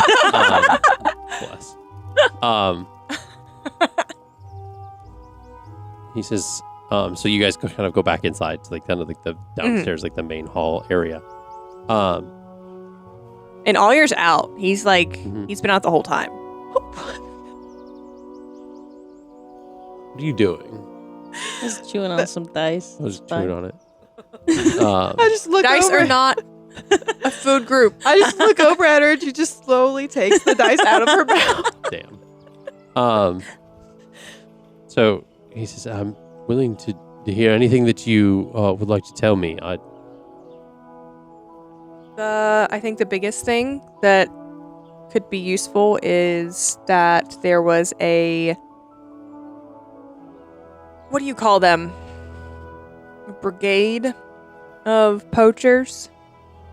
That's how I have this little one. His name's Allier. He'd been stolen from, and she's going to play it close to the chest because she doesn't want to be the source of a leak for Bountifolia. Mm-hmm. He was stolen from his homeland in Bountifolia. I found him at the Dendanes, rescued him. Turns out that the head of the Poachers Brigade, I do not remember the name of what they actually were called. They were kind of shitty. The head was the former champion of Nylea. So I was tasked with taking him down. And then, you saw Homa earlier. Hello. And Yeah, you heard note of the Lich. The Lich was tied to a former party member of mine. He had something called a Marian heart. Give me, what's your passive perception? 18. You see his fingers tighten around the quill when you say when that. that was This is the Marian heart. Mhm. My question was literally going to be, does he know what that is? Does he know what that is? Are you asking him that? Do you know what that is? I've heard tell of it. What have you heard? Just anything that many historians would know about the downfall of Mar and the connections they have to it. Like? Your answer depends on what you get next. What do you got dice in your hand? What you going to roll for? Oh, okay. No, no. There. It's just a suggestion to myself.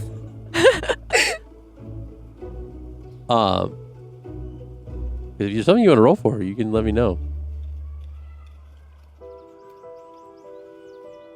Yeah. Do it. Let's go for it. What are you rolling? History? Insight. Insight? Okay. 18. 18.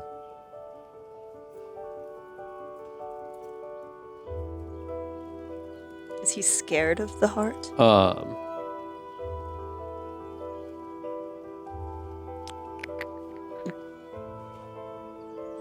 Sable about to get jump scared by a card. Pop up in front of her face. Oh, don't scare her. So you... Let's see.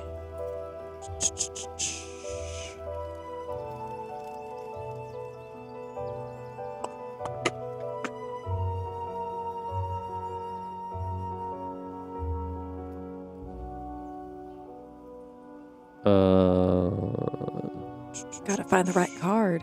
I do.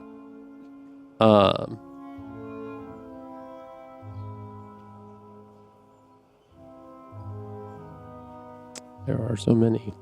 The Five of Swords, upright, comes out. Got that. Ooh, okay.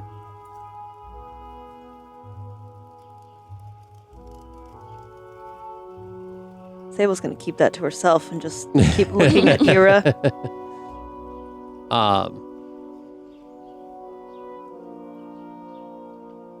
Are you looking it up as well? No.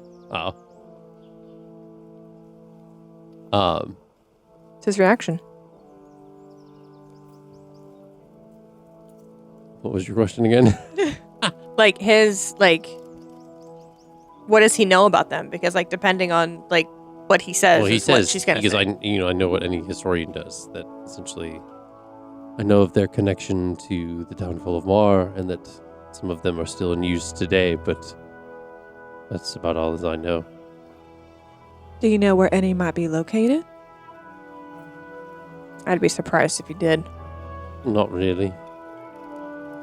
Worth a shot. There's rumor that one powers the Shalestone College, but that's all that I've ever heard. That's considered less a rumor, more a fact, as I am also a student there. Oh. You can update your records to reflect that is something that actually exists. Okay. Also, I'd like to add in your notes about taking out the head of the poachers. She did chop off his head. Okay. Carried it around for a week, but I don't think that's relevant. She made it smell like blueberries, which was really weird. Blueberry muffins. Blueberry muffins, my bad. Yeah, Elliana was also not a big fan of that. Yeah. She made Ira put it Well, she away. didn't know she needed it to prove to Leah that he was dead or not, so she carried it around until she got to a What temple. the fuck?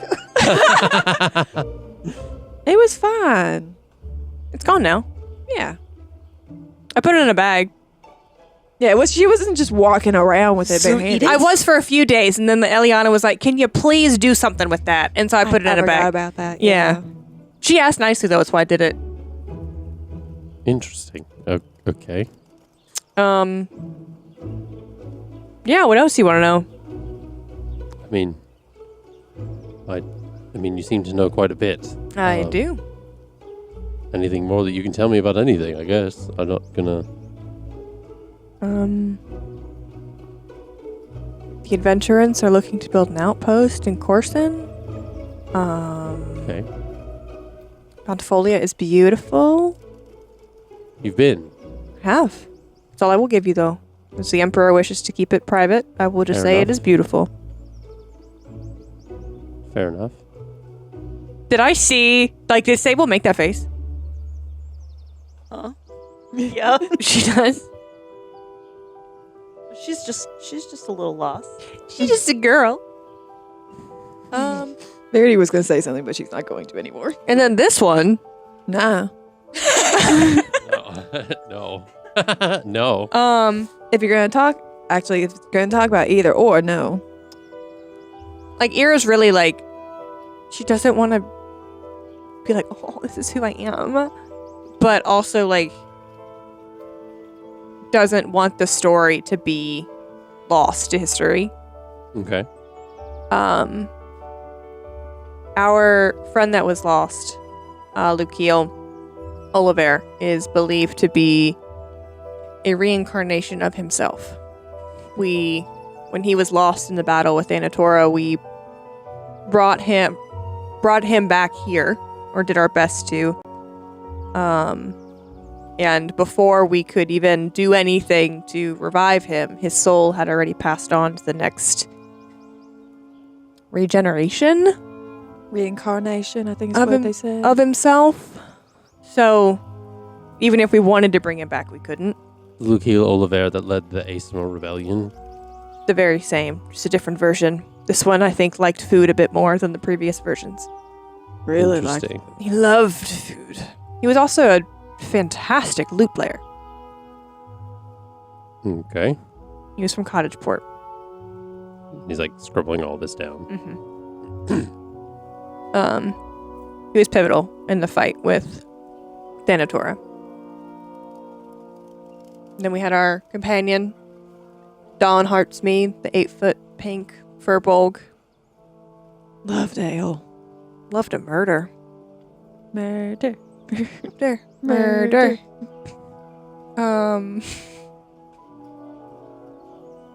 Tina's gonna love that. Yeah, then you've met Elliana, who came here and fought with us the lich that actually kind of wiped out my last party on a boat outside of, forget the city name, guys. Oromar City. Oromar City, there it is.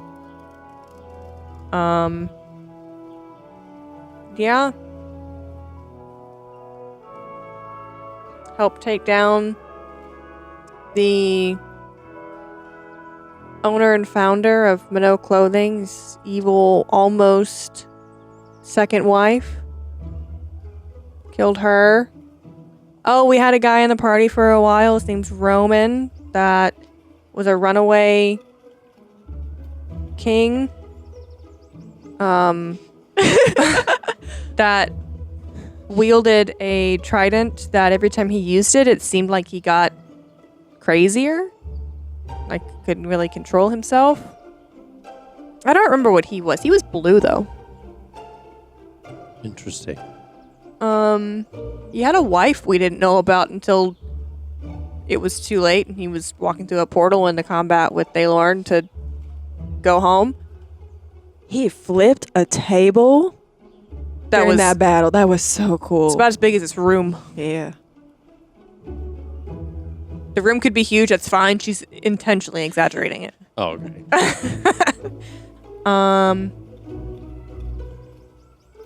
Yeah. Anything else? Sable, do you have any questions? And she still has not told him who she is. I know. Okay. So many. It's okay. It's okay. It's okay. Too many. Ira's definitely gonna make fun of, like, or like mimic her. Yeah. Bully. I mean, you've been a wealth of information. I appreciate it. Not sure if any of it's worth knowing as much as it's just tavern chat, but Information all the same. Some scholar somewhere will benefit from this knowledge. what do you know about the gods failing, or, that's the wrong word, refusing to interfere in matters with other gods that involve not humans, that's the wrong word. People. Us little folk. I mean, from what I've read, it dates back to the fall of Mar. That after magic was interrupted, that they decided not to interfere with human affairs anymore. Really? So I've heard. A lot of clerics and different worshippers alike still have their own connections, but as far as delving into bigger matters, they typically strayed away from it. Well, Are my cards doing anything to the talk of Mar? The King of Swords upright appears. Mm-hmm. But that's about it. Okay.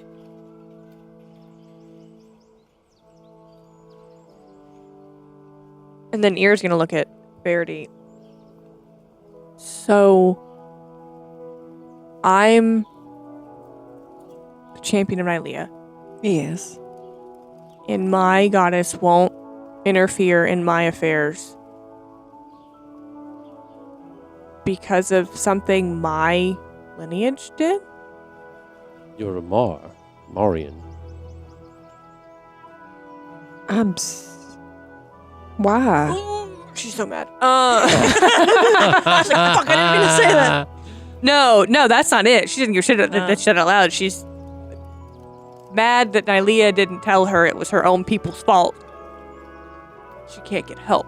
Are you gonna talk to her about it? Probably. Nicely, kindly, respectfully.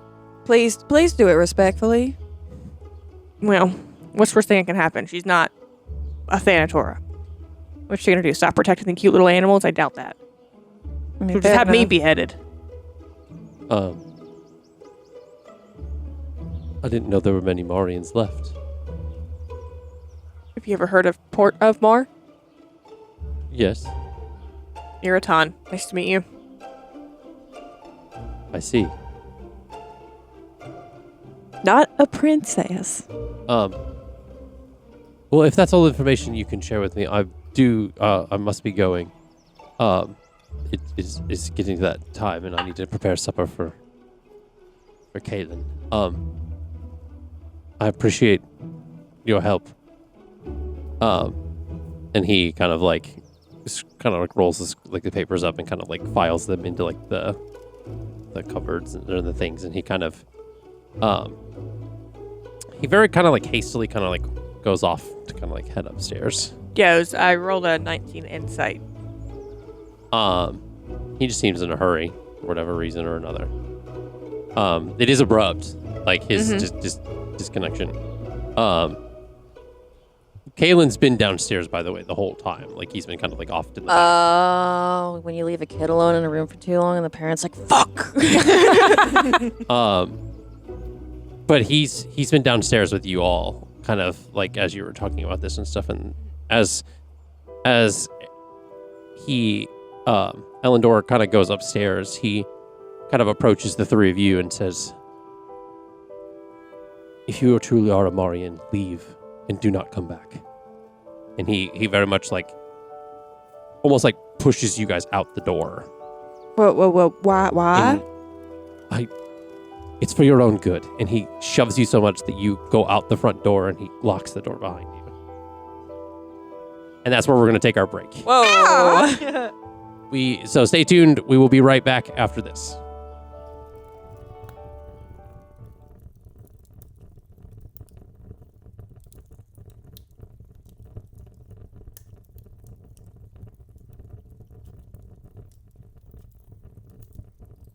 My name is Allie Goodell, and I am part of the filmmaking team on this podcast. I play Elliana Silmare. She is an Eladrin elf druid. She actually comes from a family of druids, and she is originally from the Feywild. Her family worships a goddess named Florenia. This was her whole world, was Florenia, was learning about Florenia and the balance of nature and eliminating abominations and the balance of just the world in general.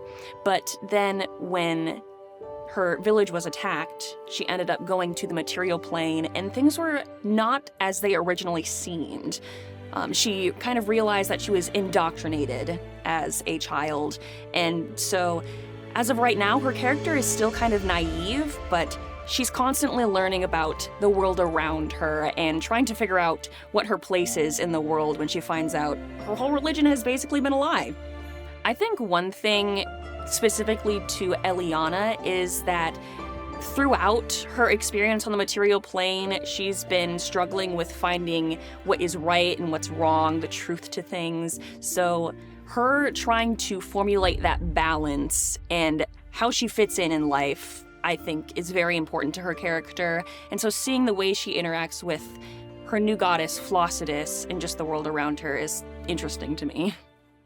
This cast of characters is definitely something. I feel like there is a lot of chaos, but usually that tends to happen in a lot of D&D campaigns. I feel especially with Dawn and Lukiel's shenanigans, things get a little crazy, and that can be really entertaining. And I also feel like there are some great emotional moments between characters as well. I think there's a great balance that people are gonna love. You can find us at Off the Beaten Quest on all podcast platforms, as well as Twitch and YouTube, and you can also find us on our social medias. Hi, I'm Allie Fussell. I am doing all of the marketing, project management, keeping everyone on track to get Off the Beaten Quest out into the world. I play level 8 paladin fighter Iraton. She is an unconventional paladin. When I built her, she's my first campaign character. When I built her like my favorite gaming characters. So she can kind of do a little bit of everything. She specializes with a longbow and 2 daggers, so she's pretty lethal at distance and up close. She also has a good bit of emotional stuff, which I think the audience can pick out pretty easily, where she loves her friends and her family deeply, but the way in which she does so is not always the way in which they are open to receiving. So she's having to learn and navigate a lot of that. She also has a companion that is a homebrew race called a hop owl. That's half rabbit, half owl. His name is Dajer. And is also in a relationship with an NPC that our DM / my husband created named Jax. So you'll get to hear all about that. So in the first few episodes, there are a lot of moments that are very interesting for Ira.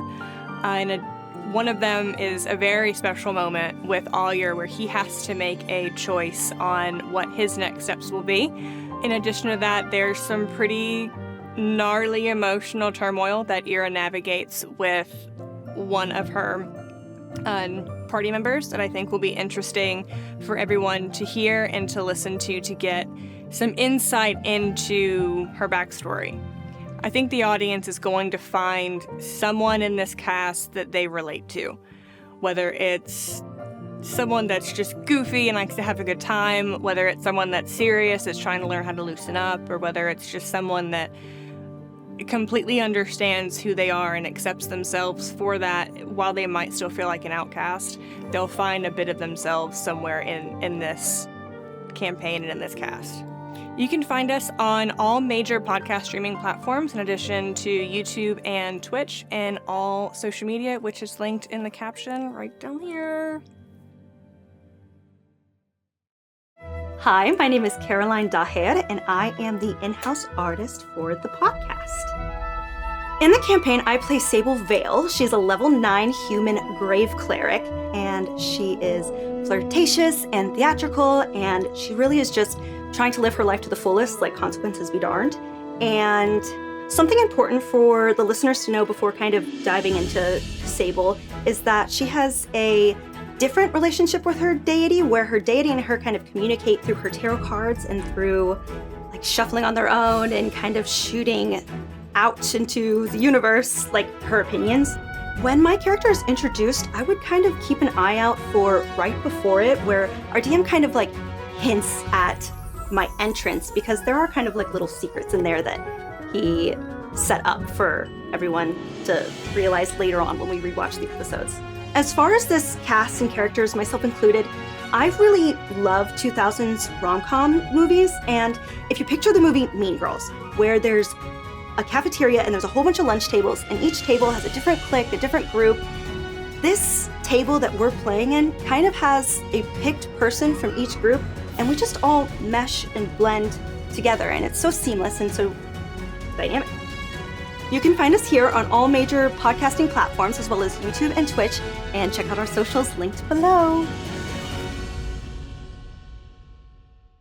Hello, my name is Sarah Matlack. I'm kind of a flex role, and so I kind of jump from task to task, just wherever people need me, I'm there. I play a red tiefling named Verity Belladonna. Verity is a rogue warlock, kind of in the trickster fiend area, which can make things quite interesting. Verity does have a mother and a little sister. Her mother is Ilma and her sister is Nadine. She also has the blue human eyes. One of the cool things about Verity is that she is showing as a tiefling, but her mother is actually human. And so one of the things that I wanted to make sure that we had for her character art and everything was that she had blue human eyes, just so we could have both representations of her father, who was a red tiefling, and her mother, who is human. We are a rowdy bunch, and I feel like with each character there's going to be someone you can connect to in a way. And that's another thing I love about this group, is that you can find a way to connect to them. Whether it's through an emotion scene, whether it's just getting drunk at a tavern, or climbing a tree. You just never know. Dreams can show someone your truest desires as well as your darkest fears. And so I would keep an eye out for those dreams and visions, because you might see them pop up every now and then throughout the series. You can find us on all major podcasting platforms, including our Twitch, YouTube, and other social medias. My name is Justin Fussell. I am the game master for Off the Beaten Quest.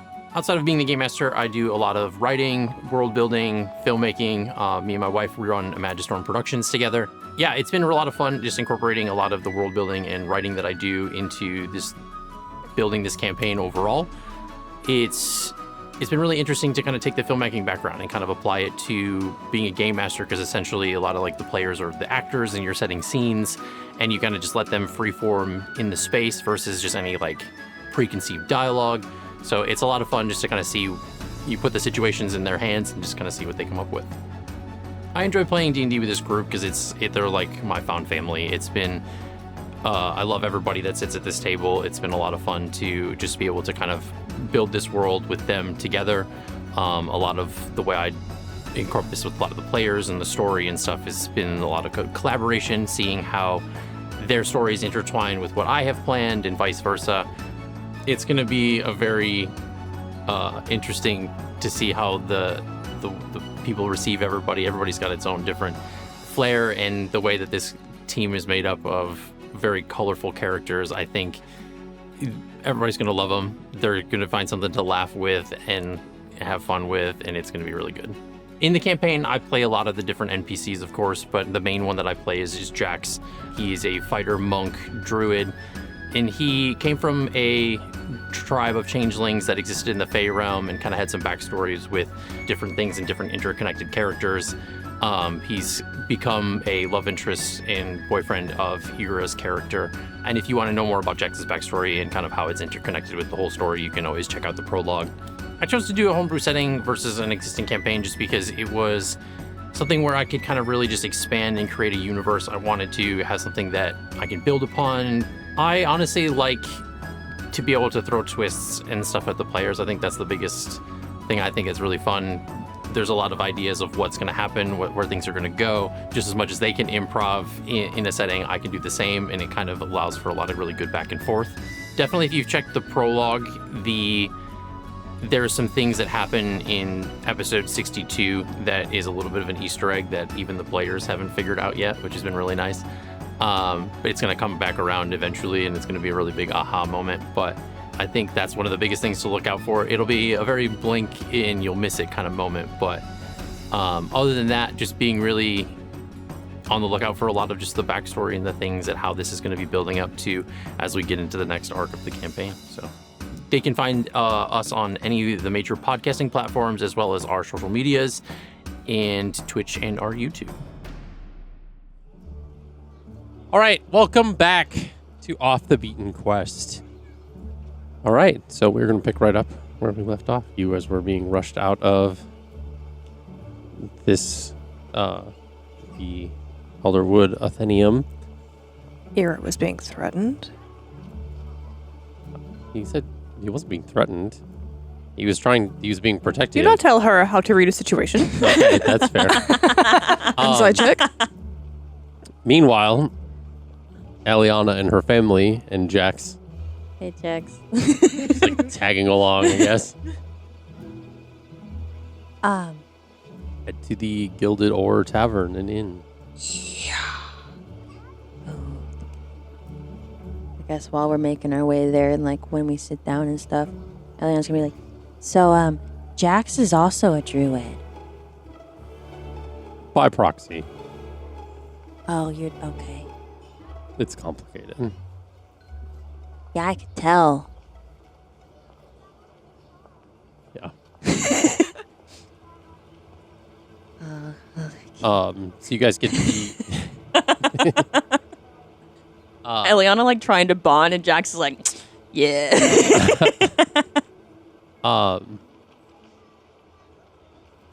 No, I dealt with it. It's fine.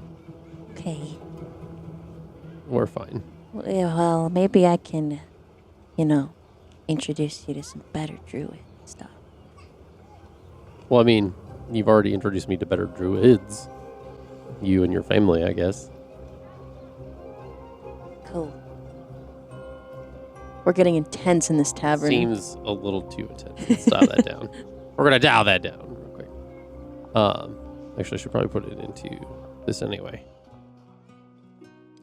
Oh, that's nice.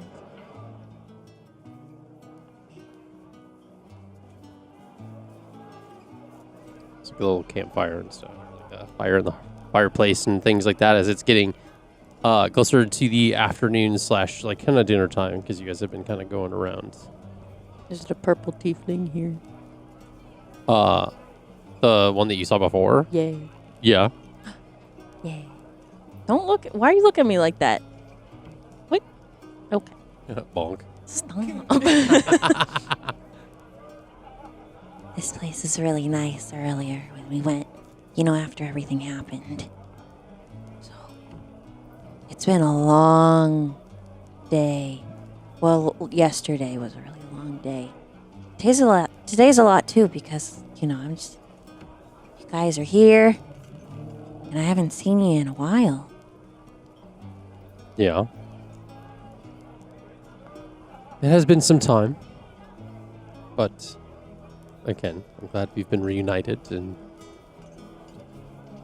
it has been a lot. But and she turns to Grant and is like, we're working through it. They're good, right? Are they, like, what's the vibes between my mom and Gren? Oh, they're fine. Okay. I think they meant working through it. Through Yeah, their I sense just of, was like, what's happened I was and like, what they've learned. okay. So what does one eat here in the material? Is it different? I mean, there's like certain delicacies that you might find here, but you know, it's mostly similar. They have Okay. like stews here. Last night we had like a pheasant, I think it was.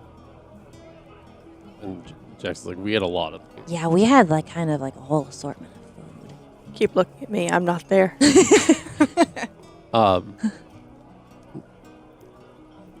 So the tiefling comes by, Drenna, and says the specials tonight are chicken stew with chestnuts and cheese served with mulled cider, and no, he already did. Roasted goose with cheese Ooh, and pistachios served with a mulled mead. okay. I'll take the chicken with the chestnuts, please.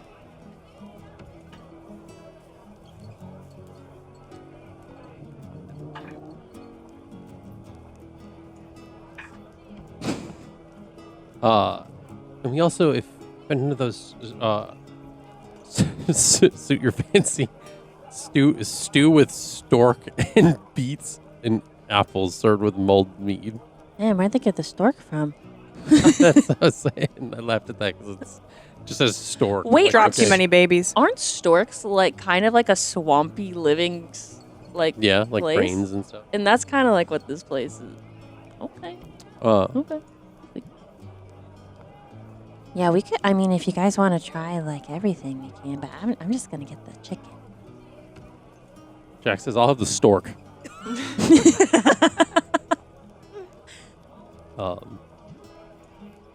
I mean, we'll go with your recommendation, dear. Eliana's like not used to people like her family, at least like looking to her for guidance, and so she like is like, yeah, the chicken's pretty good. Four of those then. The barkeep's like, got it. And goes off to fill the orders. So what happened the second time? I saw like bits and pieces, but Well, I'm not sure what you saw, but we were just rebuilding the temple, and it's a normal day, and that weird cloaked woman just attacked the village out of nowhere. There's lots of undead and spirits kind of rummaging around and hurting more people in our village, and as if we hadn't been through enough. Thankfully, your sister was able to save me before I would have succumbed to the Thanatura. yeah, I don't really understand it all, and I don't know if I ever will since she's gone now. But I think she was trying to. She was once the god of natural death, but she started taking advantage of that and using almost like souls to power herself and her immortality, from what I read and was understood and told. So she was banished. She was usurper god, which is why she came back as under the guise of Aarencia to kind of hide her identity, to try to get more power again.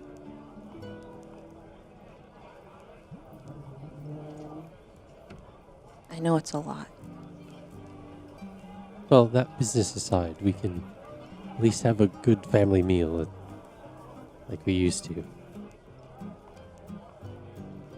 I suppose. again, I'm not sure how to process a lot of this, but Well, I'm really not sure how to process a lot of it either because growing up, you kind of like just didn't tell me about these things. Like, I wasn't prepared for any of this. I mean, how would we have prepared you? I mean, you kind of just... You didn't really teach us anything outside of, Florenia and the temple and the family's worship. I mean, how was I supposed to know we were going to be attacked? I was supposed to prepare you for war. Apparently, it's kind of crazy out here in the material plane, too. People are dying, and I'm trying... It's a lot that I'm being exposed to out here. And I feel like you kind of, like, hid the world from me in a way. I mean, were we supposed to just open the door and let you venture off to the material whenever, as soon as you could walk? I mean, Or no. talk? But there's threats out there that, like, you never made us aware of. Is your magic not capable? To some extent, no, because my friend is dead now. And yet you are not. So you were prepared in some way, shape, or form. What use are my powers if I can't protect the people I care about? And Lillian chimes in. How are you supposed to save everyone? Well, apparently I can't. Why is that your burden to bear?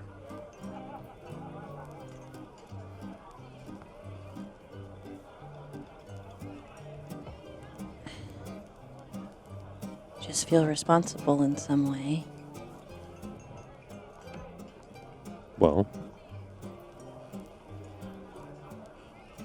I mean, are we supposed to just go out and play hero the moment Dad died?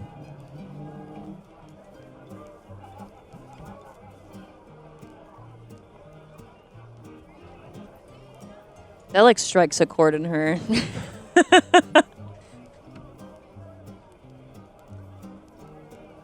But nevertheless, and Freyona kind of pushes, like puts her hand out to have Lillian stop, and she says, "Nevertheless, we're all here. We're safe. So, your mother's and I's teachings kept you all safe in some way, shape, or form, and you found your own ways as you grew older. Whether you kind of like almost like rolls her eyes, is like whether you believe Florenia or Flossidus or fuck all, I do. We. Oh. We're all alive. We managed to escape whatever peril that ill-fated our family.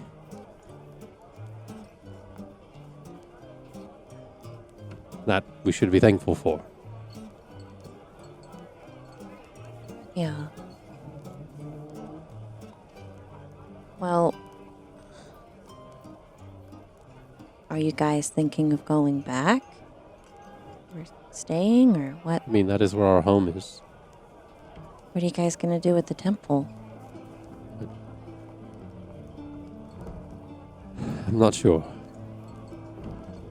I have a lot to process, and I don't know how our village is recovering from everything as we fled.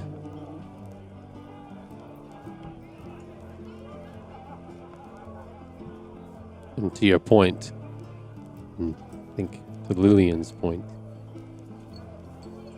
if we had stayed and tried to save everyone, we might not be having this conversation, right? And that's not to be insensitive to our people. But there is a point where you have to draw the line. And look out for yourself. And I don't know what happened with you in this Thanatura, but it seems like you did the best that you could.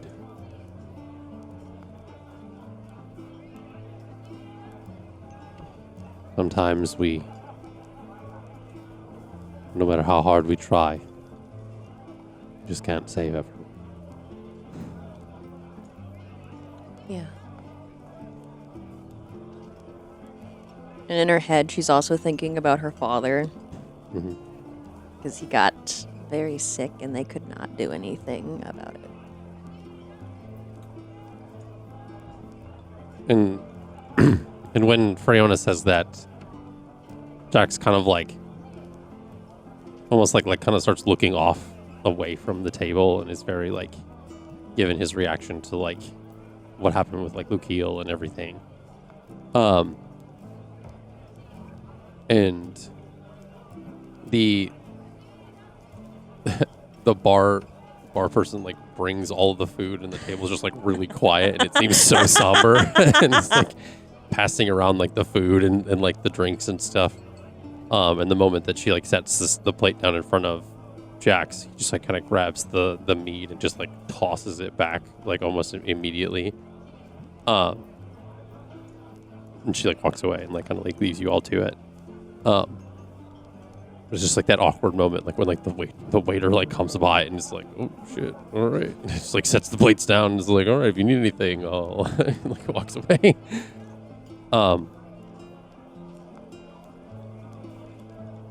And Gren like kind of takes your mother's hand, like kind of puts her hand on hers and says, It's the way of the world that sometimes, you know, you talk about people dying and not being exposed to that, and unfortunately that's the way the world works. Us elves, it's different. We outlive a lot of the people that we know and are our friends. It's hard to see. Others grow old when we barely age at all. And thankfully enough, your father blessed us with a good fortune as he looks down upon us. Because I wouldn't have found your mother had he not. She kind of like looks at her and smiles at Freona. But enough of this sad talk. Let's enjoy this food of the material realm and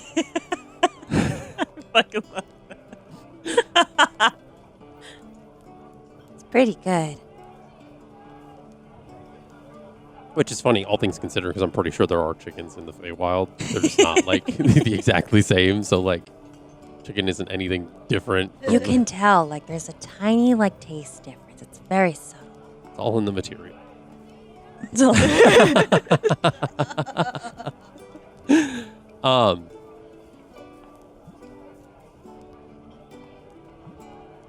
So, you all eat and marry and be merry. As we jump back to the other group. Who was that? That was weird. The crowd. So you had just been shuffled out of this house of knowledge, and you now stand outside the front door that is now locked behind you. Rude. Ira's got an idea of what's going on. Should we go eat? Insight check on Ira. Yes, sirree. No, siree. I'm gonna use my passive. Is that okay? Your passive. Insight or It's deception or persuasion. You don't have to say which. You just have to roll for it.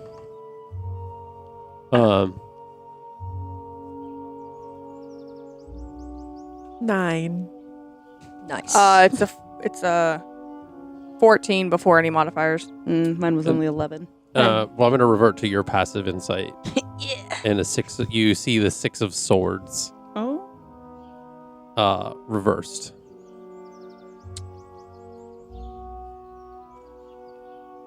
Don't show her. I'm not. She's just looking at Oh, me. okay.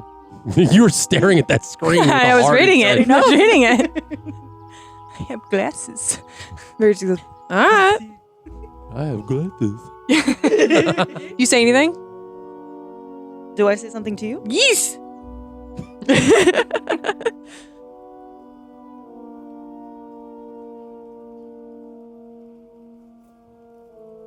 We are no longer in the zone of truth, but the lies. We're walking now, right? Yeah, you're essentially walking. What lies? What am I lying about?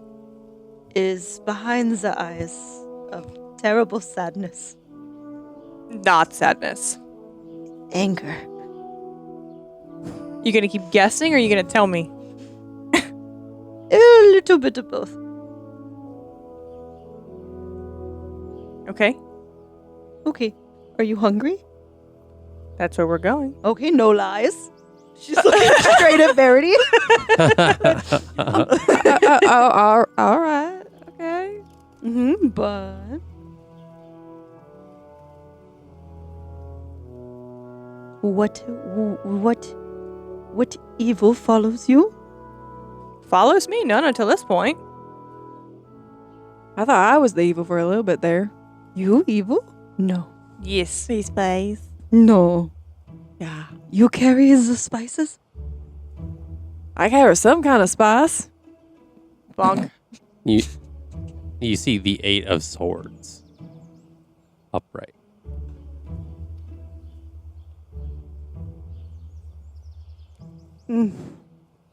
She speaks the lies. Boy, The 8 God. of swords was to Verity, by the way, just to clarify. Oh, never mind. Just kidding. Where are you from? You go from foreign lands to Valley Girl. It's a mix of my hometown. Okay. So How long's the walk? Yeah. As long as it takes for this situation to still be awkward. So what's your deity like? Gorgeous. Humble. Kind. No idea what that's like, but good for you. Mm-hmm. Thank you. And yours? If you have, you... Shadowy. Ooh, creepy. It's kind of an ass. Who? Oh, hers? Yeah. Oh. And they're not a deity either. Ew. Like drops the facade. You're like, ew.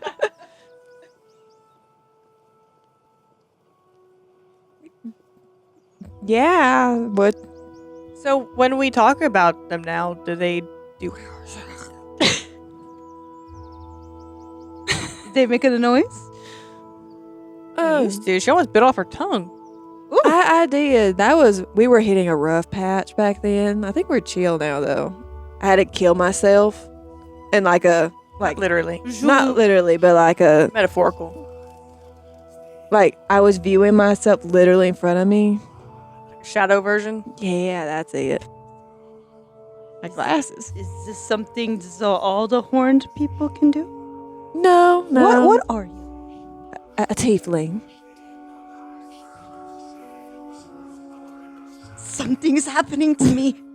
no, not you. That's not you. That's not for Oh, is that me? you. Yeah.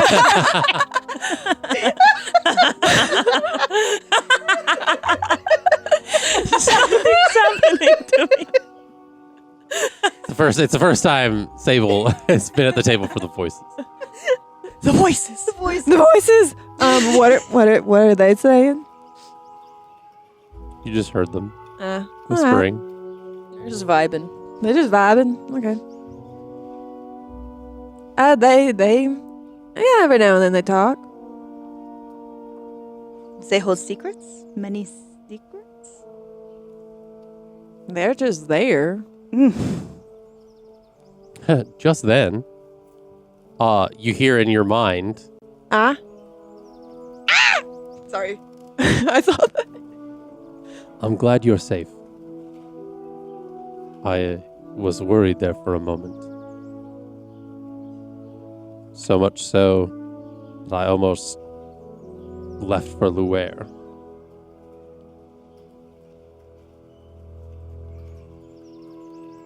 Stay safe. Love you too. As red as the shield behind her, folks. Am I really? You for a second, you were. Internally, she's like, not answering. Oh, that's what Dawn meant by waiting.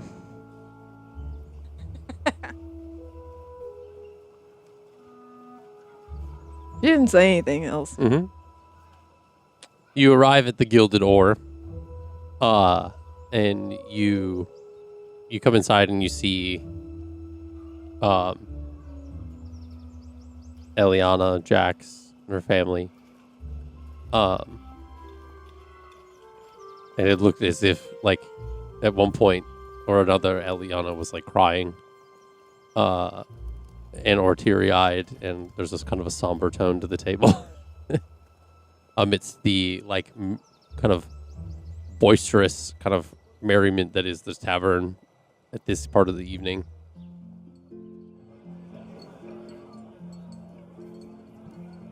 Do you go to their table or do you get your own? I'm not leaving Jax alone in this situation. They can. Ira's not leaving him alone in that scenario. I like the gray man. I will go also. Okay. Verity will walk up and see Elliana, like, teary-eyed. Jax, what did you do? What did you do? What I did, what did you do? I didn't do anything. She's crying. Sure she's not crying about you? Internally, the first thing that popped into my mind was just flipping him off, and then she remembered the thorn whip. Is like, I'm getting a drink. And just goes up to the bar. Hey, guys. See? You okay? Yeah. We're working through it. She I'm assuming that these are benches. Yeah, it's like it's certain, like, kind of, what's it called? Like communal seating kind of thing. Like, Yeah. where there's, like, larger tables and there's, like, smaller, like, booths and stuff around the outside. Yeah, she swings a leg over to sit next to Jax. Okay. But she's sitting sideways on the bench, so he's here. And Okay. her legs are straddled over the bench. She's rubbing his back. Been a hard day. Damn, okay. Not in a weird way. That's not the face that Carol the table was making. She's straddling it. Damn. Calm down. The bench. Calm down. And- Calm down. Fuck.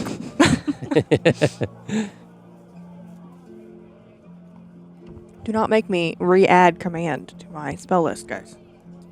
It's on mine. I have we can command each other. I have a suggestion. Go ahead, Elliana. Oh. What do you need? Yeah. Did we want to... Hey, Mom. And Lillian and Gren. Do you guys know anything about... and she, looks around. Do you guys have any information about Marian Hearts? Just asking. Can we just in case. not talk about that here? And No, the whole room okay. goes, like, silent, and Lol looks at your table. Just kidding. Like, excuse me? Can we not talk about that here? Okay. Go ahead.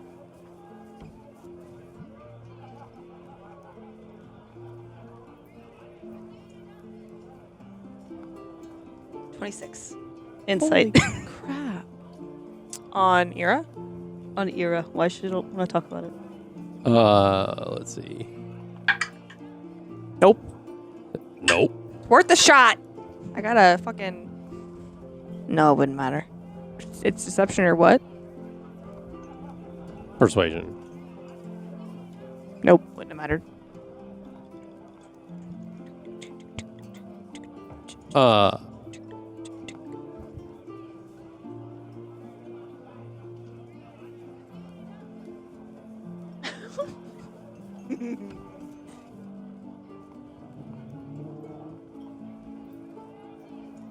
It's the Page of Wands upright.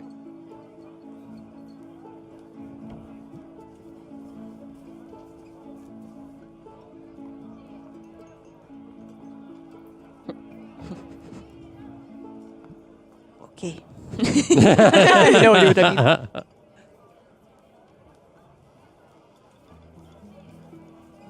Well, I guess once you guys have eaten, did we want to head over back to the observatory? Oh, I was going to answer. Oh. 'Cause you asked the question. We didn't really get to that part. Well, I asked not to talk about it here. Oh. Yeah. Okay, then never mind. Yeah. Well, Do you think we can talk about it at the observatory?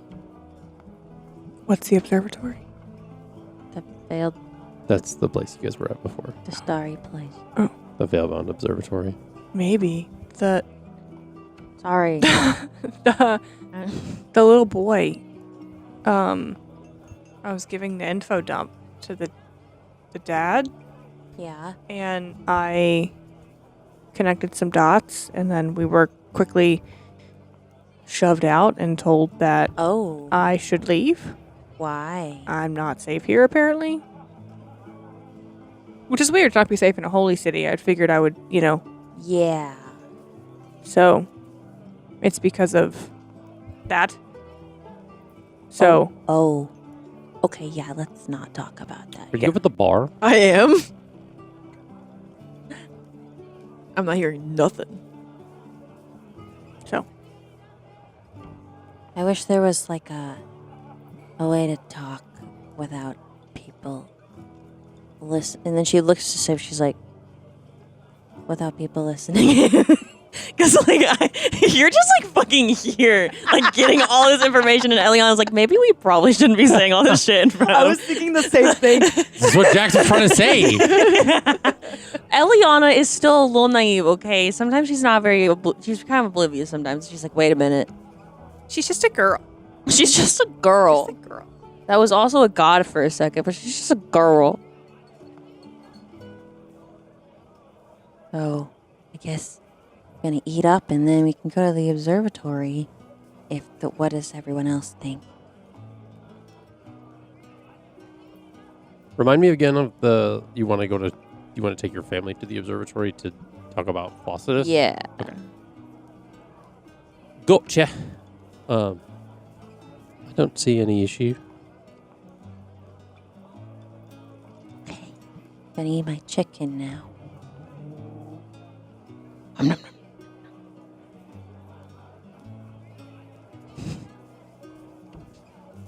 So you don't have, you and the three of you have that no just food. joined don't have any food. Mhm. But you can give food if you'd like. Yeah, we have food. Okay. Something that's on the menu. Nothing crazy. No custom items for us. Why are you laughing, bro? What's happening? She keeps looking at me like she wants me to do something, and I'm like, I don't know what you want me to do. Just my face, bro. I'm giving her all she's got.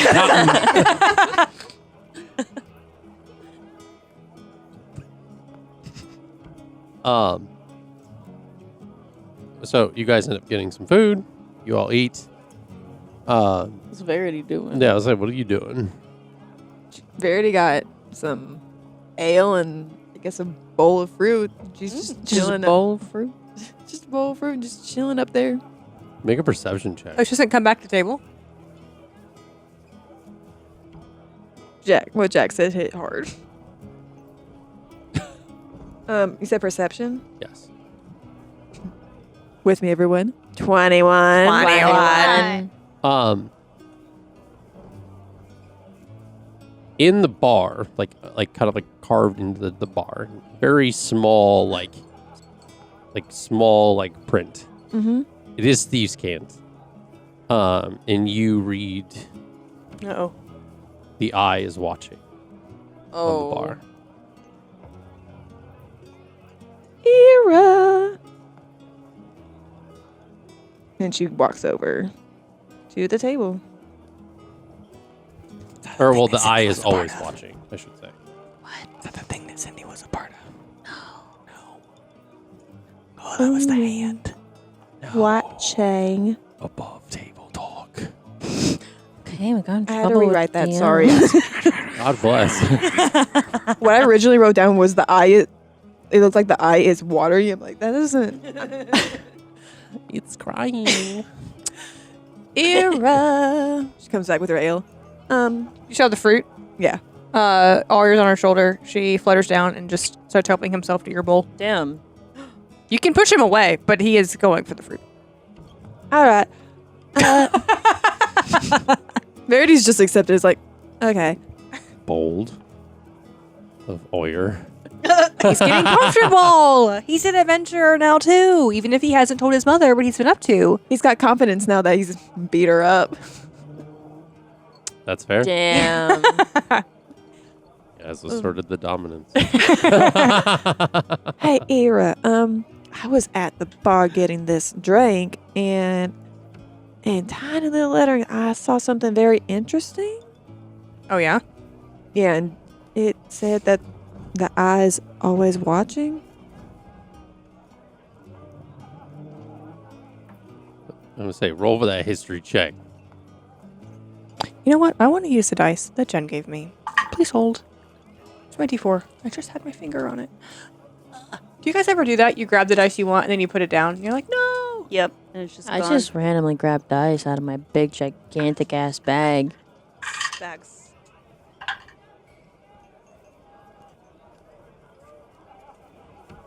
Dice ASMR. 18. 18. 18. It sounds familiar. Any, like, from studies or personal? You would, if something sounds familiar, you know if it was something you learned or something that strikes an emotional chord. Just sounds familiar. Nope. No clarity. Probably not. No, probably not. No. Mm-mm. I'm guessing Verity wouldn't have heard it before, too. Nope. I've definitely not heard it before. No. I mean, I have a hunch. You can have a hunch. Mm-hmm. You don't have any certainty. That's fine. You had never heard of anything known as the eye. What was the tattoo of the guy on the boat? That was too good to be true? That was on his shoulder. Sure. I don't think it was an eye, though. You only saw like lines. You didn't see anything else. Not enough that it would resemble an eye. Or not enough that it would resemble anything. Yeah. We need the cat cam. Ellie. Coming soon. My bean. Well, All right. Well, that's very ominous. So between that and the getting shoved out the door. hey, Elliana. Yeah? And she's also kind of talking to Jack when she says this. I think we need to prioritize what happened with the dragon. Are you staying with your family, or are you coming back with us? Are you continuing with us? What are you doing? So, I think to be contextual, none of you, aside from Jax, knows at all what you're talking about. Yeah. With the I thought you dragon. were there. I was Nope. there. Eliana was not. Elliana was there in Port of Yeah. Portamar. at the Centurion Spire. Oh, okay. Yeah, she was part of that. That's why I'm only talking to her and Jax. That's fair. I'm not talking That's to fair. these two. Beanie. Here she comes. Sable's literally sitting behind Ira, just taking in all the We information. need the cat cam so bad. Next week. I know. Next week, cat cam. Yeah, I think we need to handle that with the dragon. I kind of figured that was going to be our next step since I don't really know what else. Yeah, and I have a bigger concern around that too. Okay. So.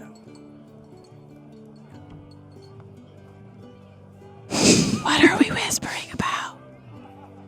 You can go ahead.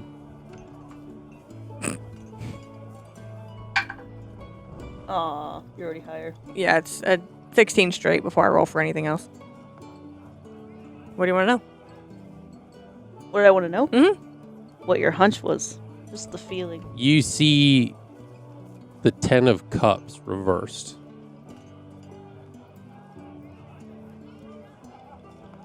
So, and she turns to like her parents. Stop reading it. I'm not. She's not. I haven't even pulled it up yet. You deadlock. You were like, She turns to her parents and is like, I don't think I'm going to go back with you guys. I had a feeling. I just can't be stuck in that little bubble again. I feel like I've seen too much. That I would feel guilty just going back and minding my own business.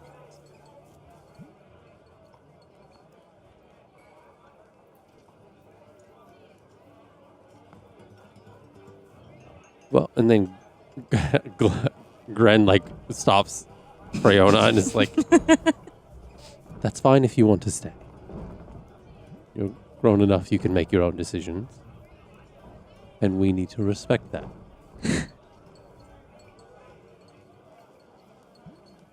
And Freona's like, mm-hmm.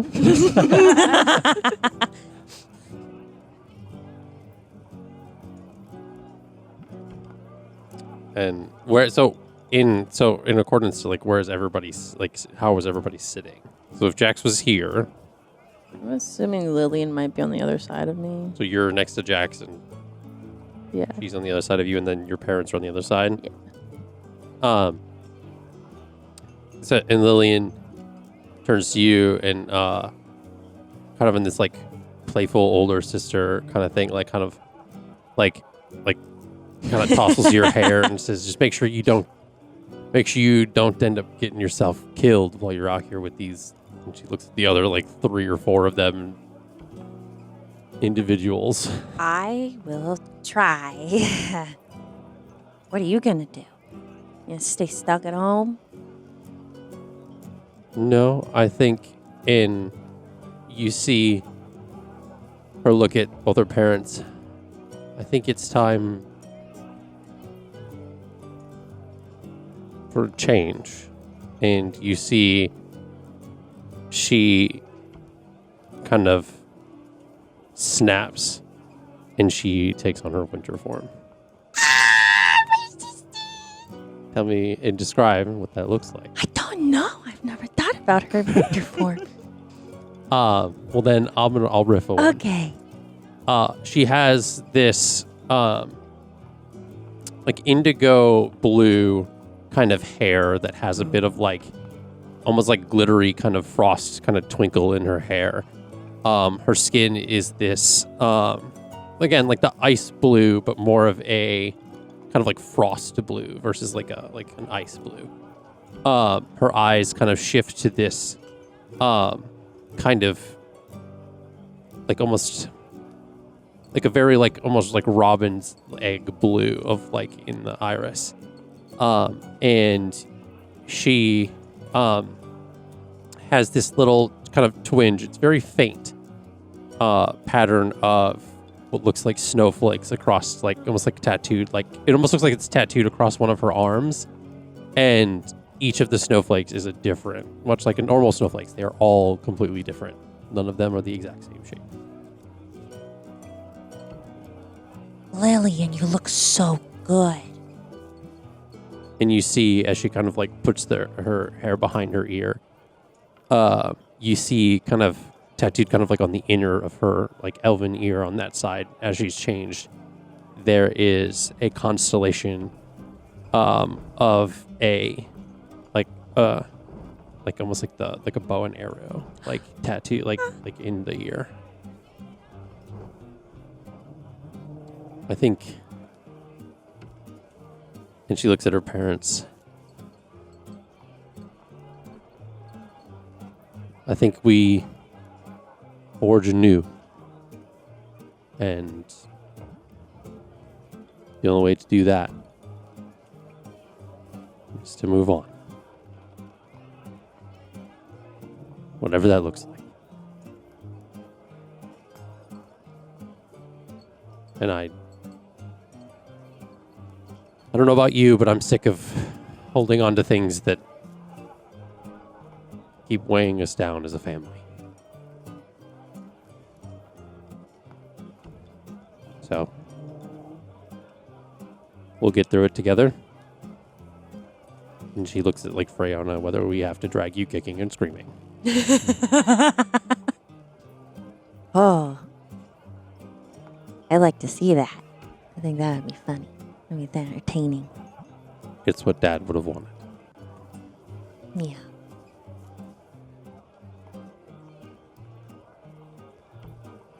Well, you have a lot of work ahead. And looks like you do as well. Yeah. I have a quick question. Mm-hmm. Gren is the wood elf? Yes. So Dad was an Eladrin? Yes. Mm-hmm. Okay. I'm trying to figure out, because with Freyona being an Eladrin, I didn't know if our wires were crossed somewhere. Okay. Genetics. I love you guys. We love you. And this doesn't mean I'm going to be gone forever. If I can figure out how to use the crossroads, however those work, I might visit sometime. I'll show you sometime. Do you know where they are? Okay. You know how to get back? We know I- where they currently are. Well then you'll have to show me, and we'll try to open it up.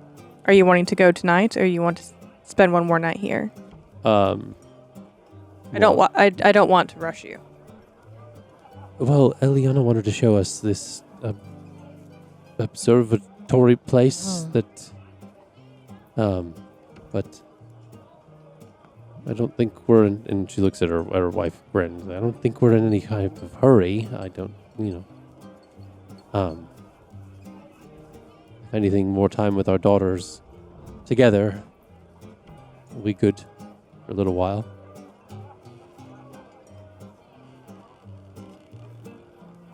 I can show you some cool tricks I've learned while I've been here. You know, the sky's way more powerful out here. With the changes to night, they were landside. No wonder I didn't see Flossidus for so long. There was no night sky. And Lillian says, I'd like that. Yeah, you would. Just wraps it under a hug. She's like, all right, cut it out. So essentially you all finish eating and get up from the table and head out of the Gilded Oar. I'll have all of you subtract 1 gold from your inventory to cover the food.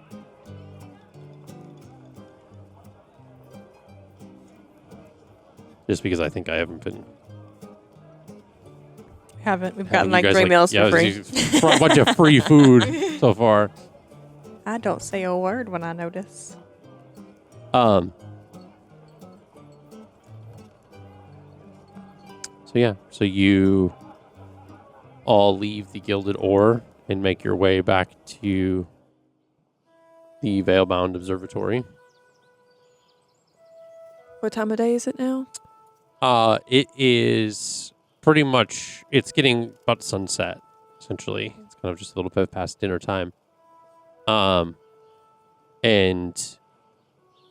you, I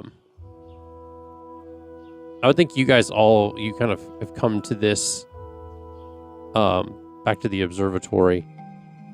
And, trying to find some good fucking observatory music. Nothing that's like too creepy because we're not trying to set the wrong vibe. Nope, that's the wrong direction, folks. Baby.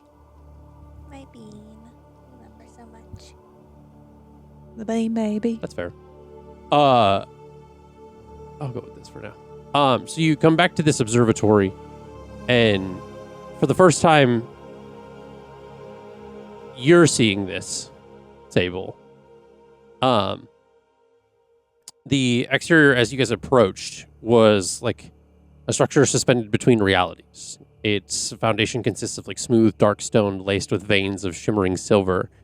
The walls ripple like liquid glass at times, catching glimmers of unseen constellations even in daylight.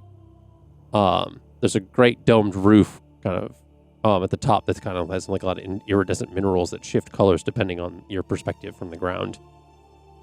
There's some floating orbs of dim violet light that kind of hover around the entrance. The grand circular archway frames the entrance engraved with constellations and shifting celestial symbols that never remain the same upon second glance. Upon entering, you step onto a floor of black marble embedded with veins of luminescent white stone, mirroring the starry night sky. The walls are lined with curved shelves containing ancient tomes, scrolls, and star maps. Iridescent banners float midair, slowly shifting between depictions of celestial bodies, planular rifts, and visions of far-off realms. There's the massive central chamber serves as the heart of the observatory. Its ceiling is vast, enchanted dome that reflects the ever-changing astral sea rather than the sky above the where. This chamber contains an elaborate array of suspended brass rings, spinning slowly around a central pillar of shimmering, ever-shifting mist. These rings are not merely decorative, they align with celestial movements, influencing scrying rituals and planar divinations. At the edge of the observatory, there are small alcoves that serve as meditation chambers, each containing floating crystal prisms that hum with soft resonance. As you enter, Zephyrin is very much in the main chamber at this point, and he kind of greets you as you return. He, like yourself, is a human, but of indeterminate age, kind of has pale skin, so it's definitely looks very different than typical humans. But yeah, he says, welcome back. I didn't expect to see you all so soon. Hera leans over and whispers to Verity, I wonder if they cleaned up the blood. Verity goes wide-eyed. I forgot about that. How do you forget about that? good evening. It's good to see you again as well. For your information, we did clean it up. I'm sorry. Hey, with the astral plane, all things are at risk. I'd be lying if I said it didn't happen before, but, you know. Oh. We oftentimes have, not necessarily in that chamber specifically, but we, from time to time, deal with ones that can be cursed and have bonds to different things. That's I'm why. not cursed, Sable. It's the second one. That's why. Kind of worse than being cursed. You did That's why we recognized the symptoms of your friend. I use the term symptoms lightly. Of course, they are. Wait, me? Yes. Symptoms? Not necessarily like of a sickness, but there is telltale signs of someone who is bound physically, mentally, or spiritually by forces that you cannot control.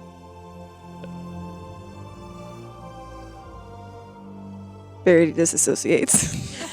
Fucking fair enough. What brings you all back to the observatory? Did we tell And them with about more people? Thanatura? You told them I don't about remember. Flossidus. I don't think about Okay, Thanatura, if I'm gotcha. not mistaken.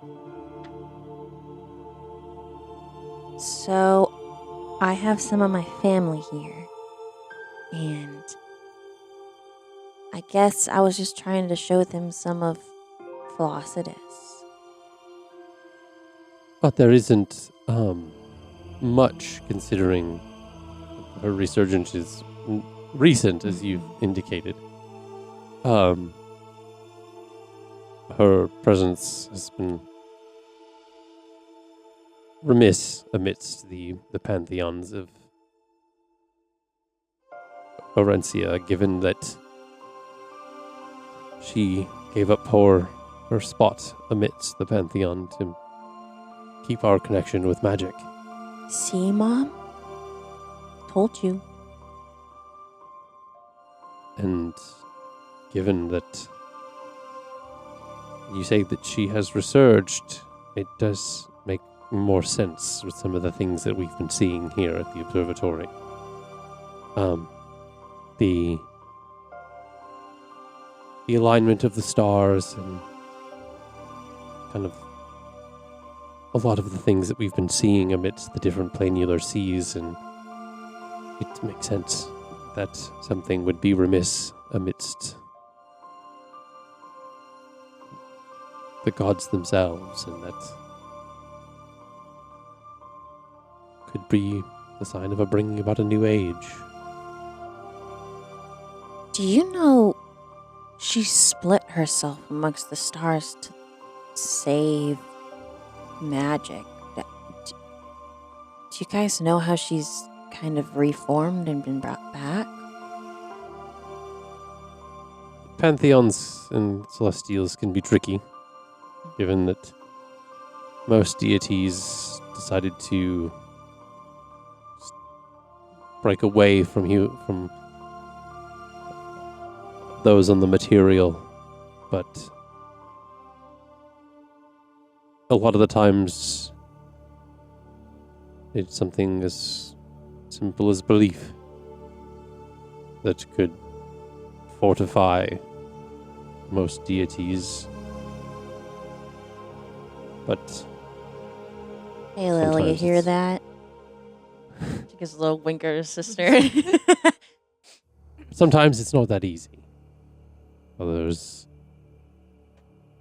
belief, or rather the lack thereof, doesn't stop any unwanted deities from lingering. Oh. So it's not a two-way street, unfortunately. That- Is she not dead? Well, I mean, that explains because I was trying to be like, I was trying to kind of combat Thanatur by being like, you're just a little jerk, like you're not real, and it didn't really do anything, so yeah, that makes sense. So should we stop saying her name? Again, I'm not sure it's that simple. Can gods die? I mean, I'm not privy to that level of knowledge, I don't think. Okay. That's something that's above my pay grade. Okay, well, I'm a little more concerned now that she might come back. But she's taken care of for now, I guess. Give me a history check. History check. History check. 10. You remember that from what Flossidus said in the astral plane, that she was taking over both Mm-hmm. aspects to avoid a vacuum of power where somebody tries to take that place, or stand in her way, or essentially. So there's a good Pretty chance sure that- she's gone. I mean, there's a good chance / confidence that because she's taking that place, there's nothing for Thanatur to come back to, Mhm. even if somebody still believes. Because it's a bigger problem if there are two gods of the same domain. Yeah. So Good news is I think she's gone. And if she ever comes back somehow, it's going to be a challenge for her to get back into power. But I can take you to some of the tomes/scrolls that we have on Flossidus if you would like to. And he kind of escorts. He kind of calls over one of the acolytes to kind of escort you through.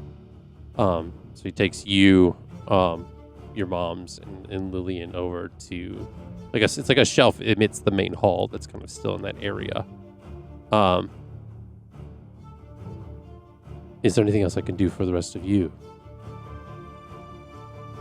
Is there a temple of Nylea anywhere here in the city? There is a temple of nature that exists within this. That exists within the city that could potentially commune with all gods of all that nature. So, But not one dedicated to her specifically? that I'm not aware of. There could very well be a altar or some kind to her, but the pantheons to which people worship and or are in beliefs of this is a large city that covers a lot of ground when it comes to different pantheons and religions. Ira So I'm believes sure that him, there is. but in her head, she's like, "You're the head priest of a temple, and you don't know the other gods that have patrons in the city? That's odd, but okay. We'll go with it." He's only an expert in his own temple. He doesn't know. I don't know. Yeah. Yeah. Yeah, I'm just a guy. I would suggest you venture to the Mangrove Sanctum. That covers a lot of deities of nature, protection, and water. But again, I'm not sure if there is a specific altar there for Nylea, but that would be your best bet. She just nods. Verity, you also were thinking about getting help for your situation, weren't you? Did you want to take me up on that offer? What was the offer again? We have a ritual designed to aid those who are bound physically, mentally, or spiritually by forces that they cannot escape. It is known as the severance of chains. It's whether breaking a cursed bond, severing ties to a dark entity, or freeing oneself from a cycle of suffering. This rite is performed under the shifting constellations of the observatory's dome. Flossidus will be watching out for you. I understand that I'm just a little bit nervous because I just got on good terms. And I'm afraid it's going to piss him off. Would you call it good terms if they used your body to try to attack people? And what is good terms with an abuser? I've been through that before. Not the same way, but I mean, granted, you did voluntarily enter this pact, so I'm not sure that the term abuser is appropriate because you literally asked for this, but she didn't know the details. Did you not know the details?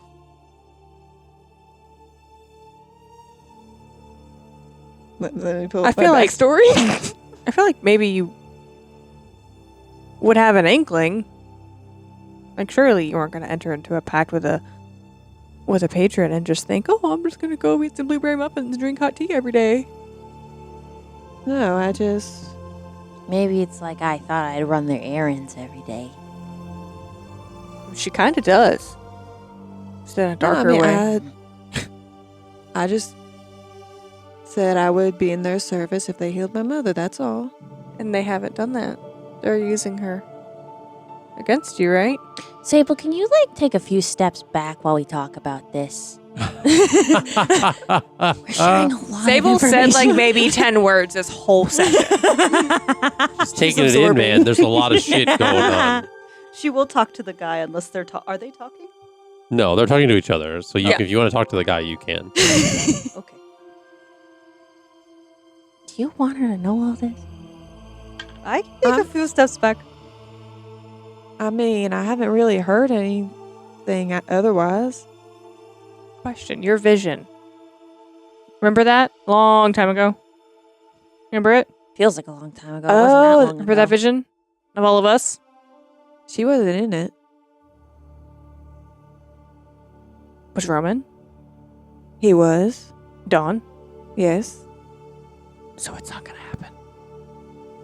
The vision's not gonna happen. Was Lukiel in it? Yeah, actually. We've changed fate. I don't know if it was fate specifically.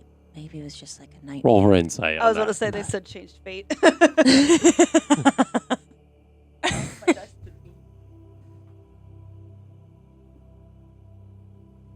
15. So 3 cards kind of almost like fan out from it. Come on. It's the 3 of swords, Okay. the 8 of swords again, and the 6 of swords. Ooh, all sorts. Hate that energy, personally. Ooh. Sorry, it was 3, 8. 3, 8, and Did you say 6? yes.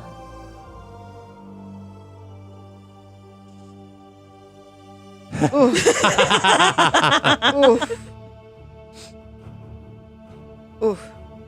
Okay. Do I see her make Yeah, those do people see? faces? I want to say that if they floop in front of me, I'm trying to grab them out of the air. Yeah, like, yeah, put to them keep in them, the keep it like, yeah. yeah. Everything okay?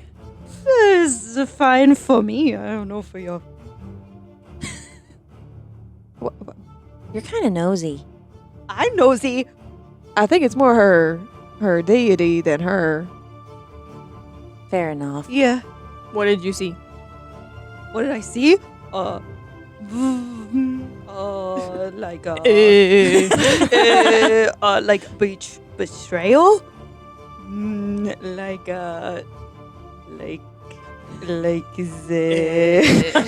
the feeling trapped. As you're describing this, the deck kind of spits out 3 cards again, but like this is like almost like Uno attack style where it like shoots it out. The Ace of Cups hits Ira, the 2 of Cups hits Elliana, and the 3 of Cups hits Verity. Ow! What? They almost like hit the forehead and they like kind of sit there for a minute and they're all upright. Why? Oh, who hit Ace of Cups? It was Ace, 2, 3. Mm.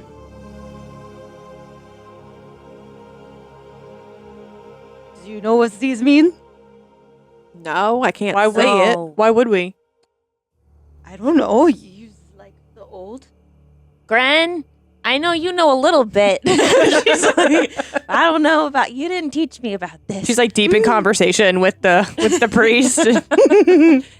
Oh wait, you're not here. You're talking with the acolyte and showing them the stuff about Flossidus. Oh, I thought we were like in the same area, like we hadn't split off yet. Yeah, I thought we hadn't Yeah, split we off hadn't yet. split Well, you're in the Yeah. same like the Smith's big main hall. Okay. Well, But no, you had because moved off. dude asked if we wanted to go anywhere, and that's what spawned this. Well, it was to the 3 of you. She had went off with the acolyte to show her family about Flossidus. yeah, so you're not there. Okay. Bye bye. Aw. Sorry. She never told me to back off. We can say that this all happened before. Okay. Like your family took the acolyte took your family off with her, and you could have stayed Okay. for a second. Yeah, I think that's fine. What do these mean? Yeah, you social joy. You have celebration? No. Were you 3? I was 3. Friendship, new feelings, Yes. and unity, partnership, and connection. Yeah. Oh, that's what I have. Mm-hmm.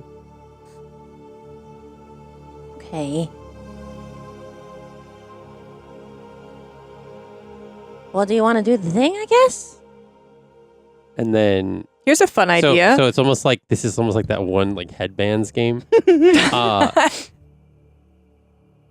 The page of wands like goes up in front of Tables. Sable's fucking forehead. There's a wand on there. What kind of wand? Actually, looks like a stick more than a wand. What kind of stick?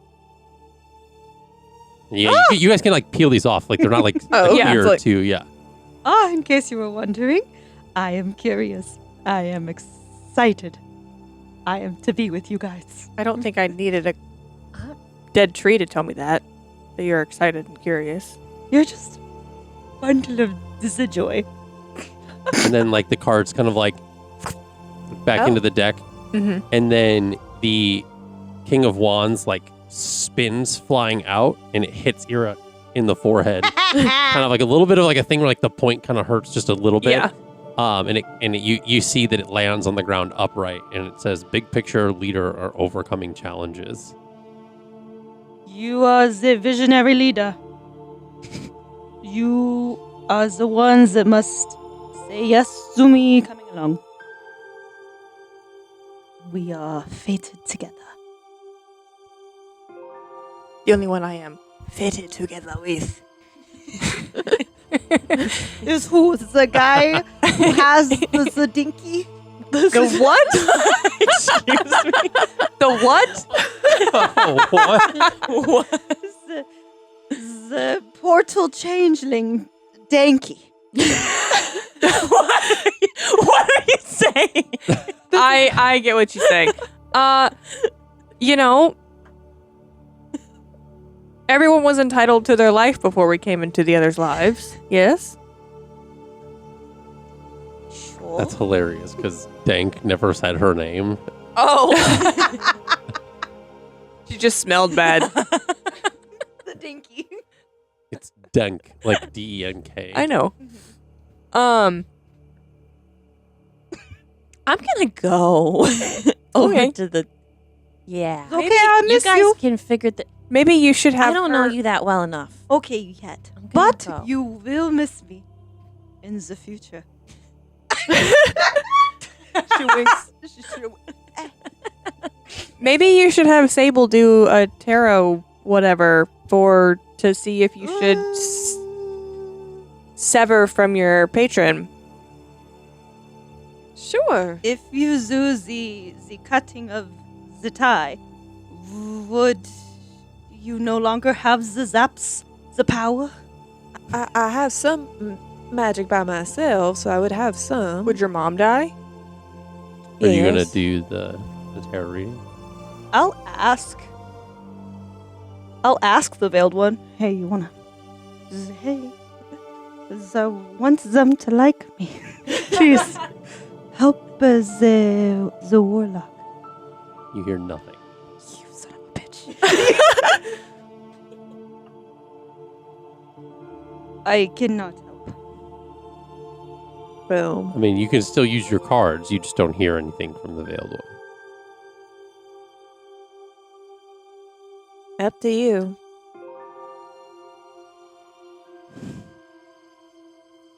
Do you have to have magic to do that? I feel like you No. could just shuffle and interpret.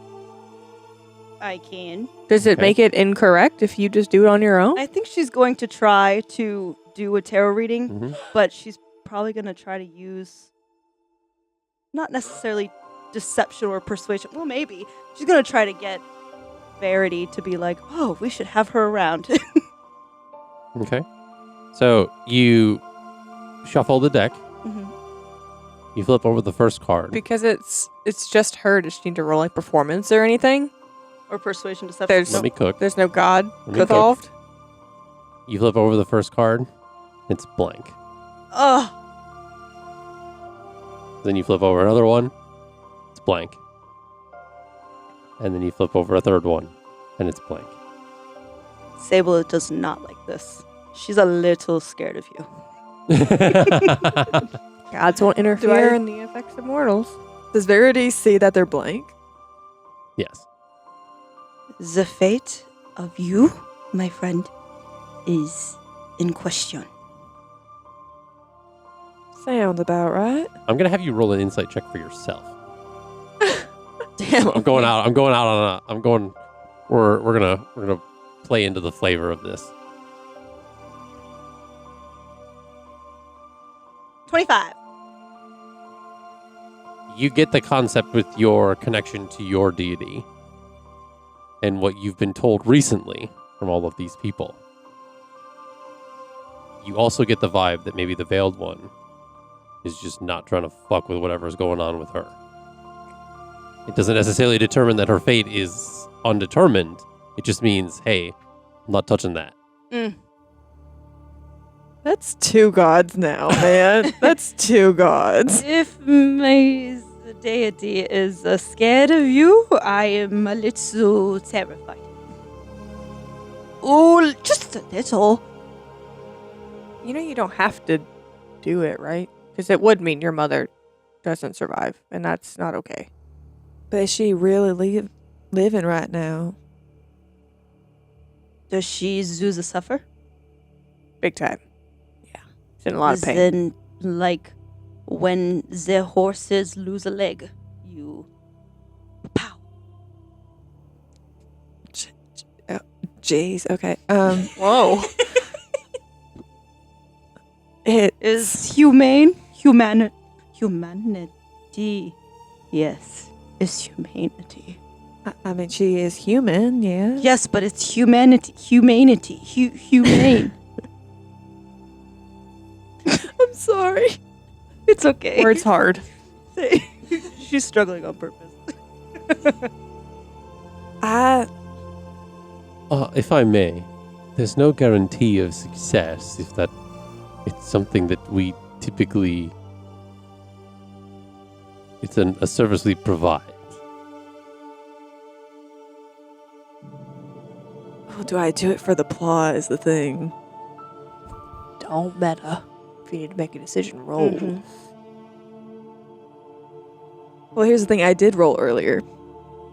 You can always leave it up to fate. Yeah. The face. Listen, I rolled a d20. It was going to be lower than a 10. It was going to be a no. Higher than a 10, it was going to be a yes. And it was a 17, and I got so scared. Okay. Oh. What do you say to Zephyr?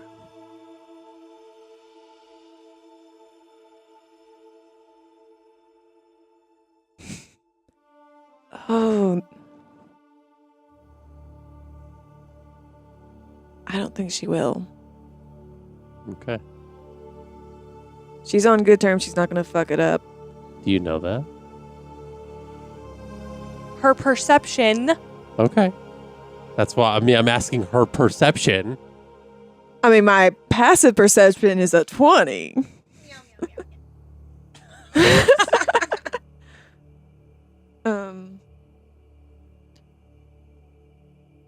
What exactly will this do? Will it just give us information, or?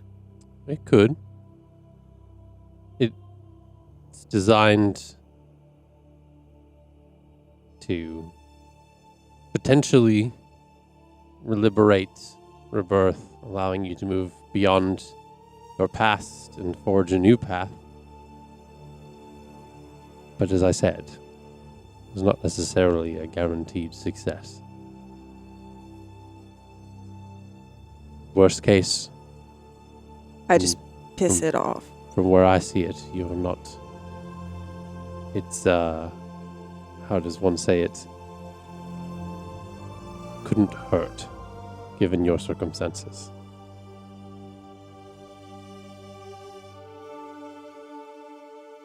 I'll honor the dice roll then. Okay. That freaking grin, man. That freaking So he grin. says, right this way. And escorts you himself to a different chamber of the observatory. Do you want support? Yes. Okay, Ira will go with her. Hero goes. Okay. It's gonna be a fucking trying to get the illicit worm out of the head. From Bindgate. The chair scene. Yeah. Baldur's Gate. Okay. So, Elliana, Jax, and Sable are left in the main hall. I just dropped it. That was not a... Okay. So, I went with my parents and my sister. Yeah, you're kind of essentially off overlooking at like the bookshelves and stuff. I'm gonna have you roll a d20. Okay. You're not gonna add any modifiers. I just want you to roll. That number will be determined what it is for later. Do I want to roll well on this? Okay. I'm not going to tell you Just that. okay. Okay. Okay, that's a 16. 16? Okay. So, you go off into another chamber. So, Verity and Ira are escorted to a different chamber. Let me get to...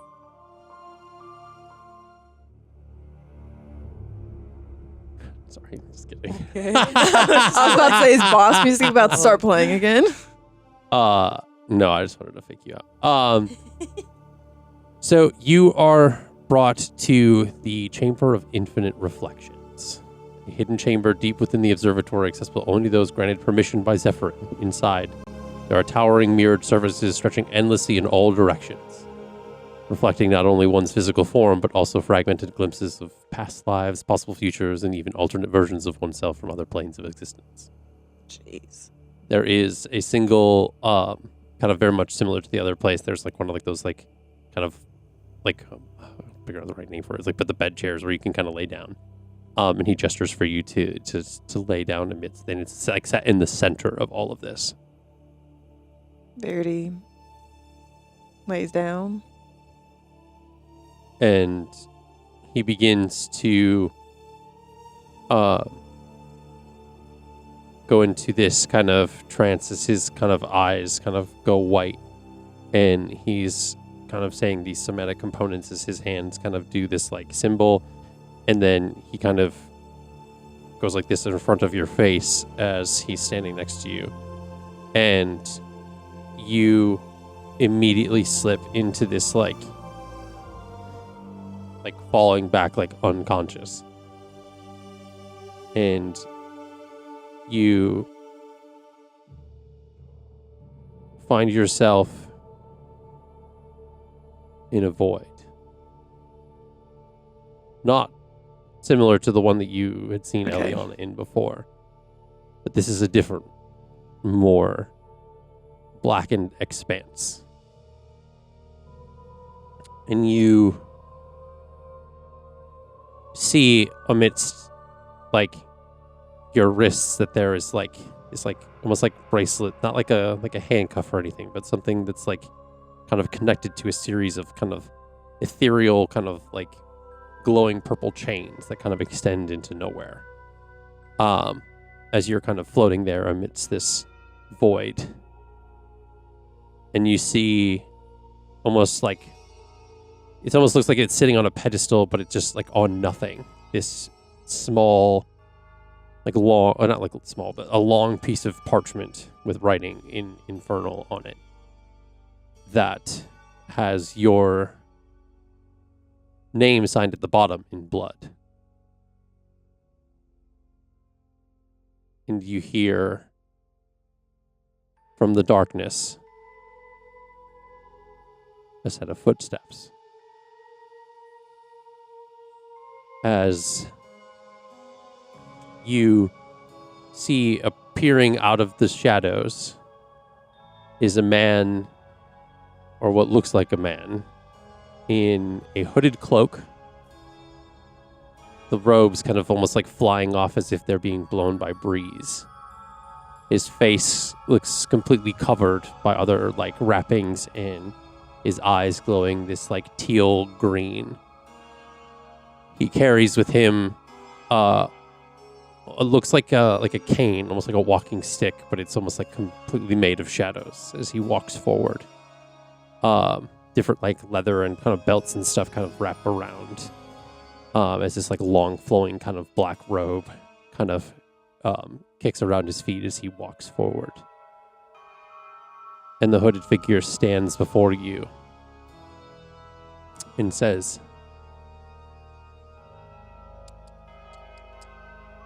"Did you not learn before that this is a contract you made an agreement, and the more you try to find loopholes and ways out of it, you just suffer consequences. When will you ever learn? We had a deal. You bring me souls, and I keep your mother's in her body. You do not like that deal.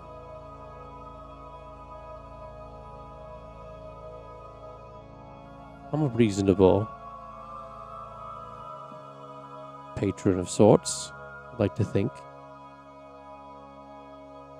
And in business deals, there is negotiation from time to time.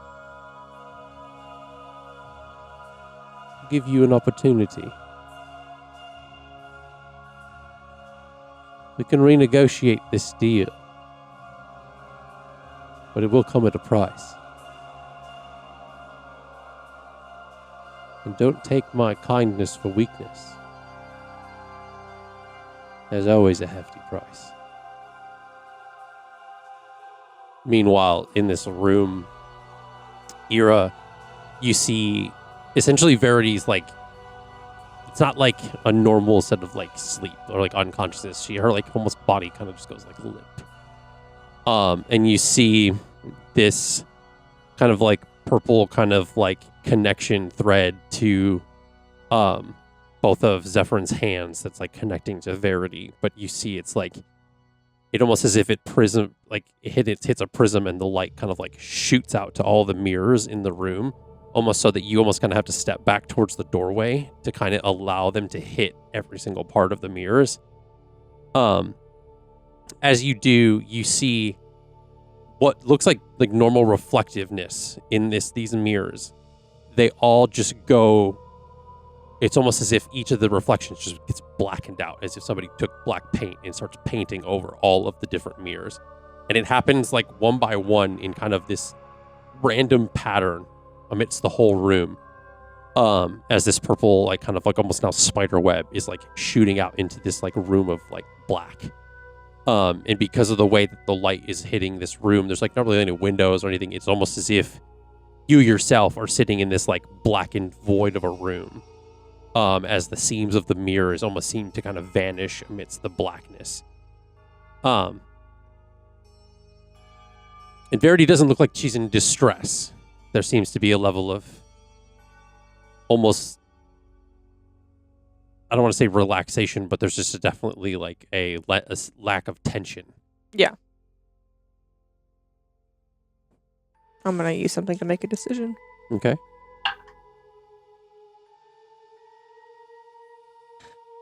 The break is a 10 or not, and then you roll a 10. We'll do it again then. That's better. That's a decision. Okay.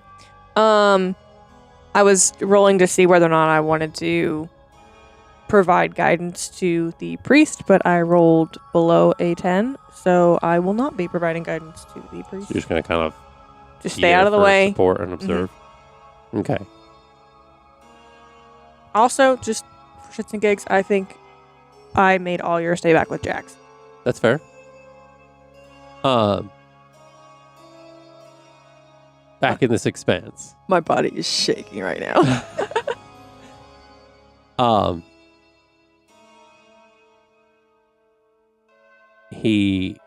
The hooded figure kind of waves his hands, and like the chains kind of like free, and your arms kind of are able to freely move.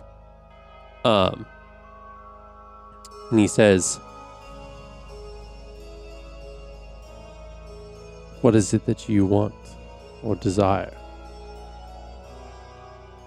Let her go. In exchange, I just want her out of the contract. well, you see, that's not simple as you think.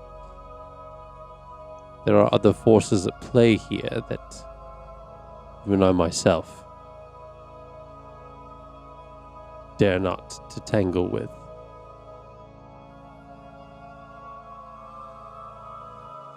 We wouldn't want to make Daddy mad, now would we?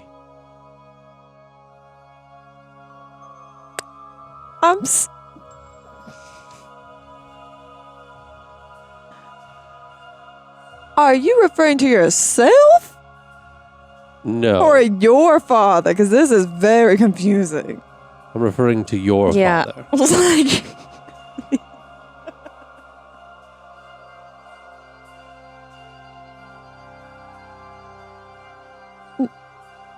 nah, 'Cause he dead. It's best if people think he is, given the circumstances.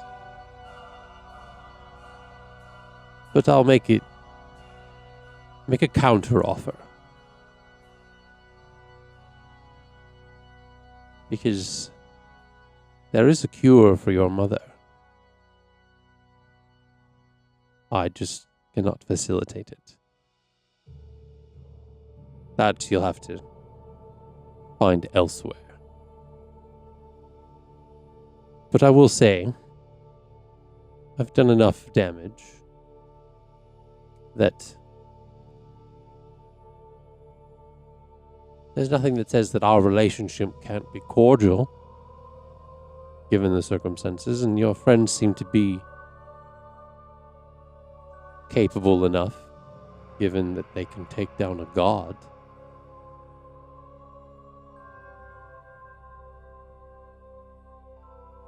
In exchange for this new information that I've just given you,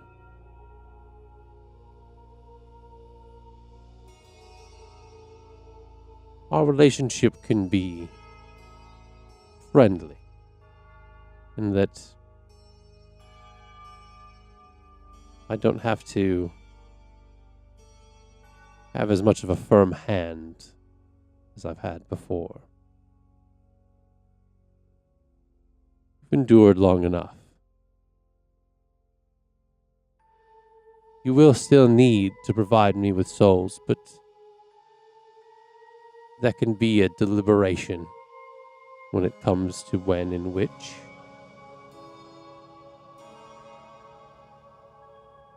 You've satiated my hunger enough. But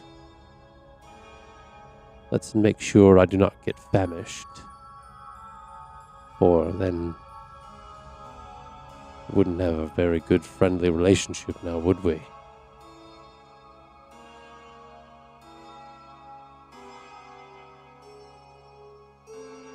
Your mother will be fine. But it's not going to be easy to get there. And trust me,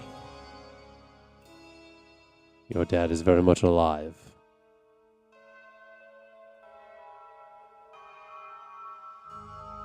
Well, fuck him.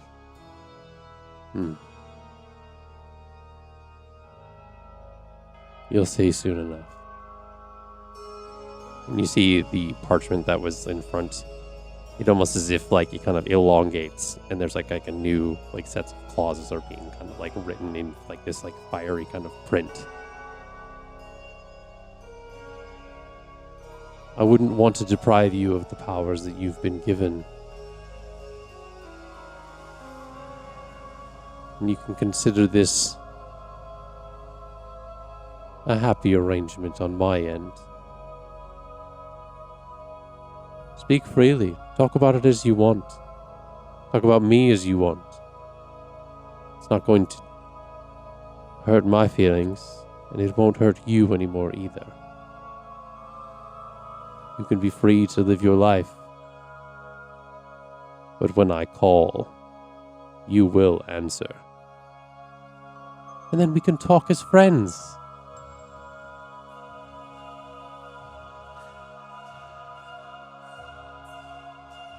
And where does my mother fall into all this? That's for you to decide. But I shall not be releasing her for quite some time. Because having leverage over your father is too juicy of a moment to pass up.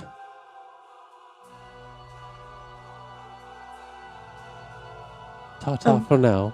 And Wait. Okay. pushes you back, and you kind of like come to back in this room. Very much shaking. The mirrors kind of, as she kind of wakes up, it's almost in this exact same instance that all the mirrors like pop back to what they were. And Zephyrin like, Did it work? and you see like on the palms of his hands, it's almost as if there's blood like on his hands. Can I go up to him and... He doesn't look like their like hands are cut or anything. Oh, they're has just blood present. Yeah, just blood Is present. I would like to check out Verity. Is she injured? No wounds. Maybe not physically. Did it work? Are you... A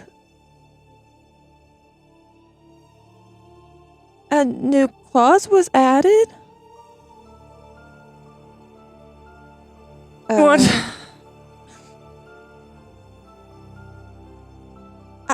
You're as fucking exhausted, y'all. It's sorry, I'm still reeling at the fact that my father's alive. What? And Erebus has a grudge against him, apparently. And What? yeah. So do you still have to, like, is your mother alive? Is she gone? Like, It won't let her out of the contract. okay. Did you even try to end it?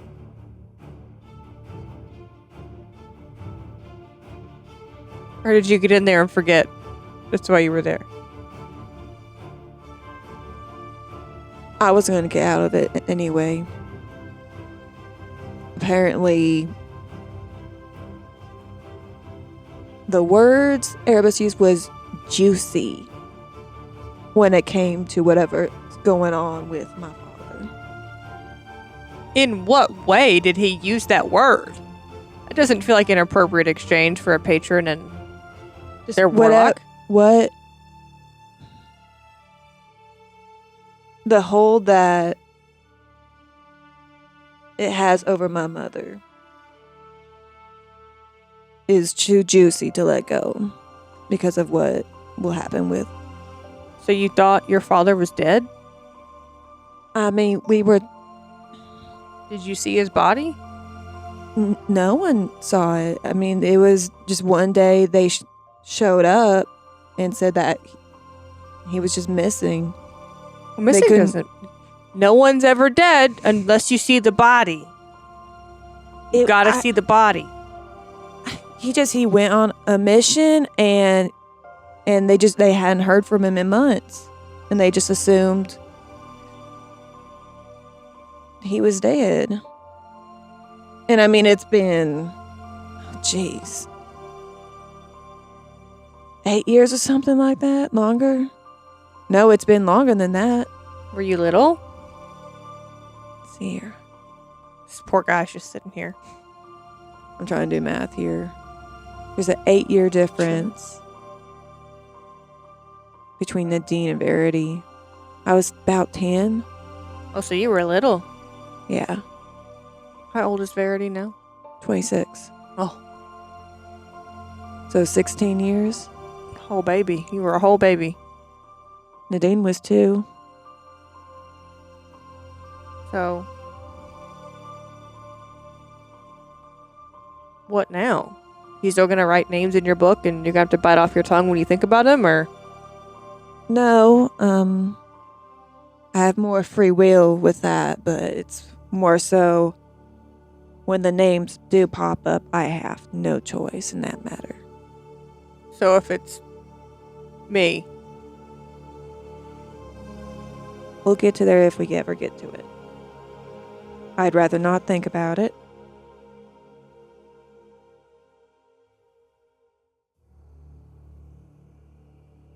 what do you think about all this? Is that the way you thought this was gonna go?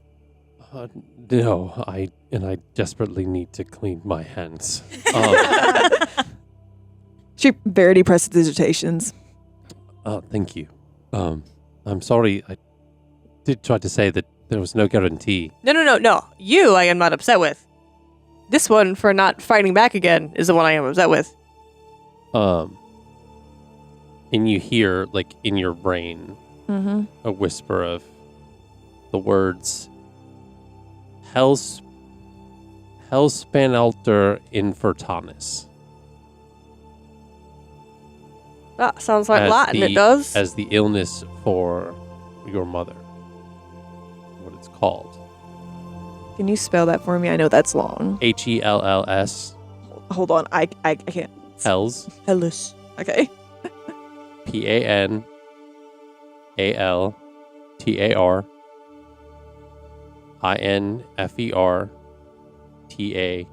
INFERTANIS. And the Infertanis is it's a second word, so it's 2 words. Okay. I can send it to you if individually later. Please. Yeah. Please. Yeah. Because Um. that's a long ass word. Yes.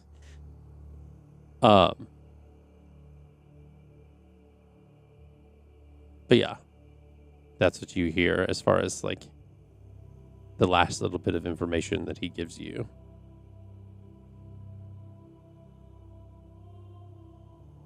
There's a. Ooh. I just got the name for what's wrong with Mom. Okay, what is that? Hellspanalter. Hellspanalter Infertanis. You're gonna have to send me how to pronounce that too, because I'm not gonna. All right. Well, do your best to write that down. I can send a letter off. I don't know if it'll do any good, but I can send a letter off to the college. See if anyone's ever heard it, if it's been studied. Better than nothing. I would appreciate it. Send a letter back to my cleric at home, too. See if she's heard anything. Probably not, but, you know, better than starting from nowhere. Yeah. So. You want to go join them? Fill them in? Or no? What do you want to do? I don't think we can just sit in this room of mirrors forever. No. Honestly, I'd rather not look at myself right now, so let's just walk out of here. Okay. So you guys are being escorted back to the main room. Back in the main hall, that 16 I had you roll. Yeah. After seeing all the information that the Acolyte has been showing your family about Flossidus, Rayona begins to believe. My mom. Sable, you're in this room and you're kind of looking around at the different like stars and the celestials and the different like constellations and things. And whilst looking up, you are looking up at the stars and you all of a sudden realize that you're no longer in the observatory. You're standing amidst a long grass meadow as the breeze hits the grass and falters through, and you see stars ever so brightly in the sky. And across from you, standing amidst the grass, about from me to the camera away, is the Veiled One. Is this the first time she like showed herself, like showed? Yes. Yeah. Dang. And that's where we're going to end for tonight. You mother. Thank you so much for watching here at Off the Beaten Quest. Thank you so much again for Pocketbard for the amazing audio and music that made those moments just so epic. But again, we thank you for joining us here for session 75, and we will see you in the next episode. Bye.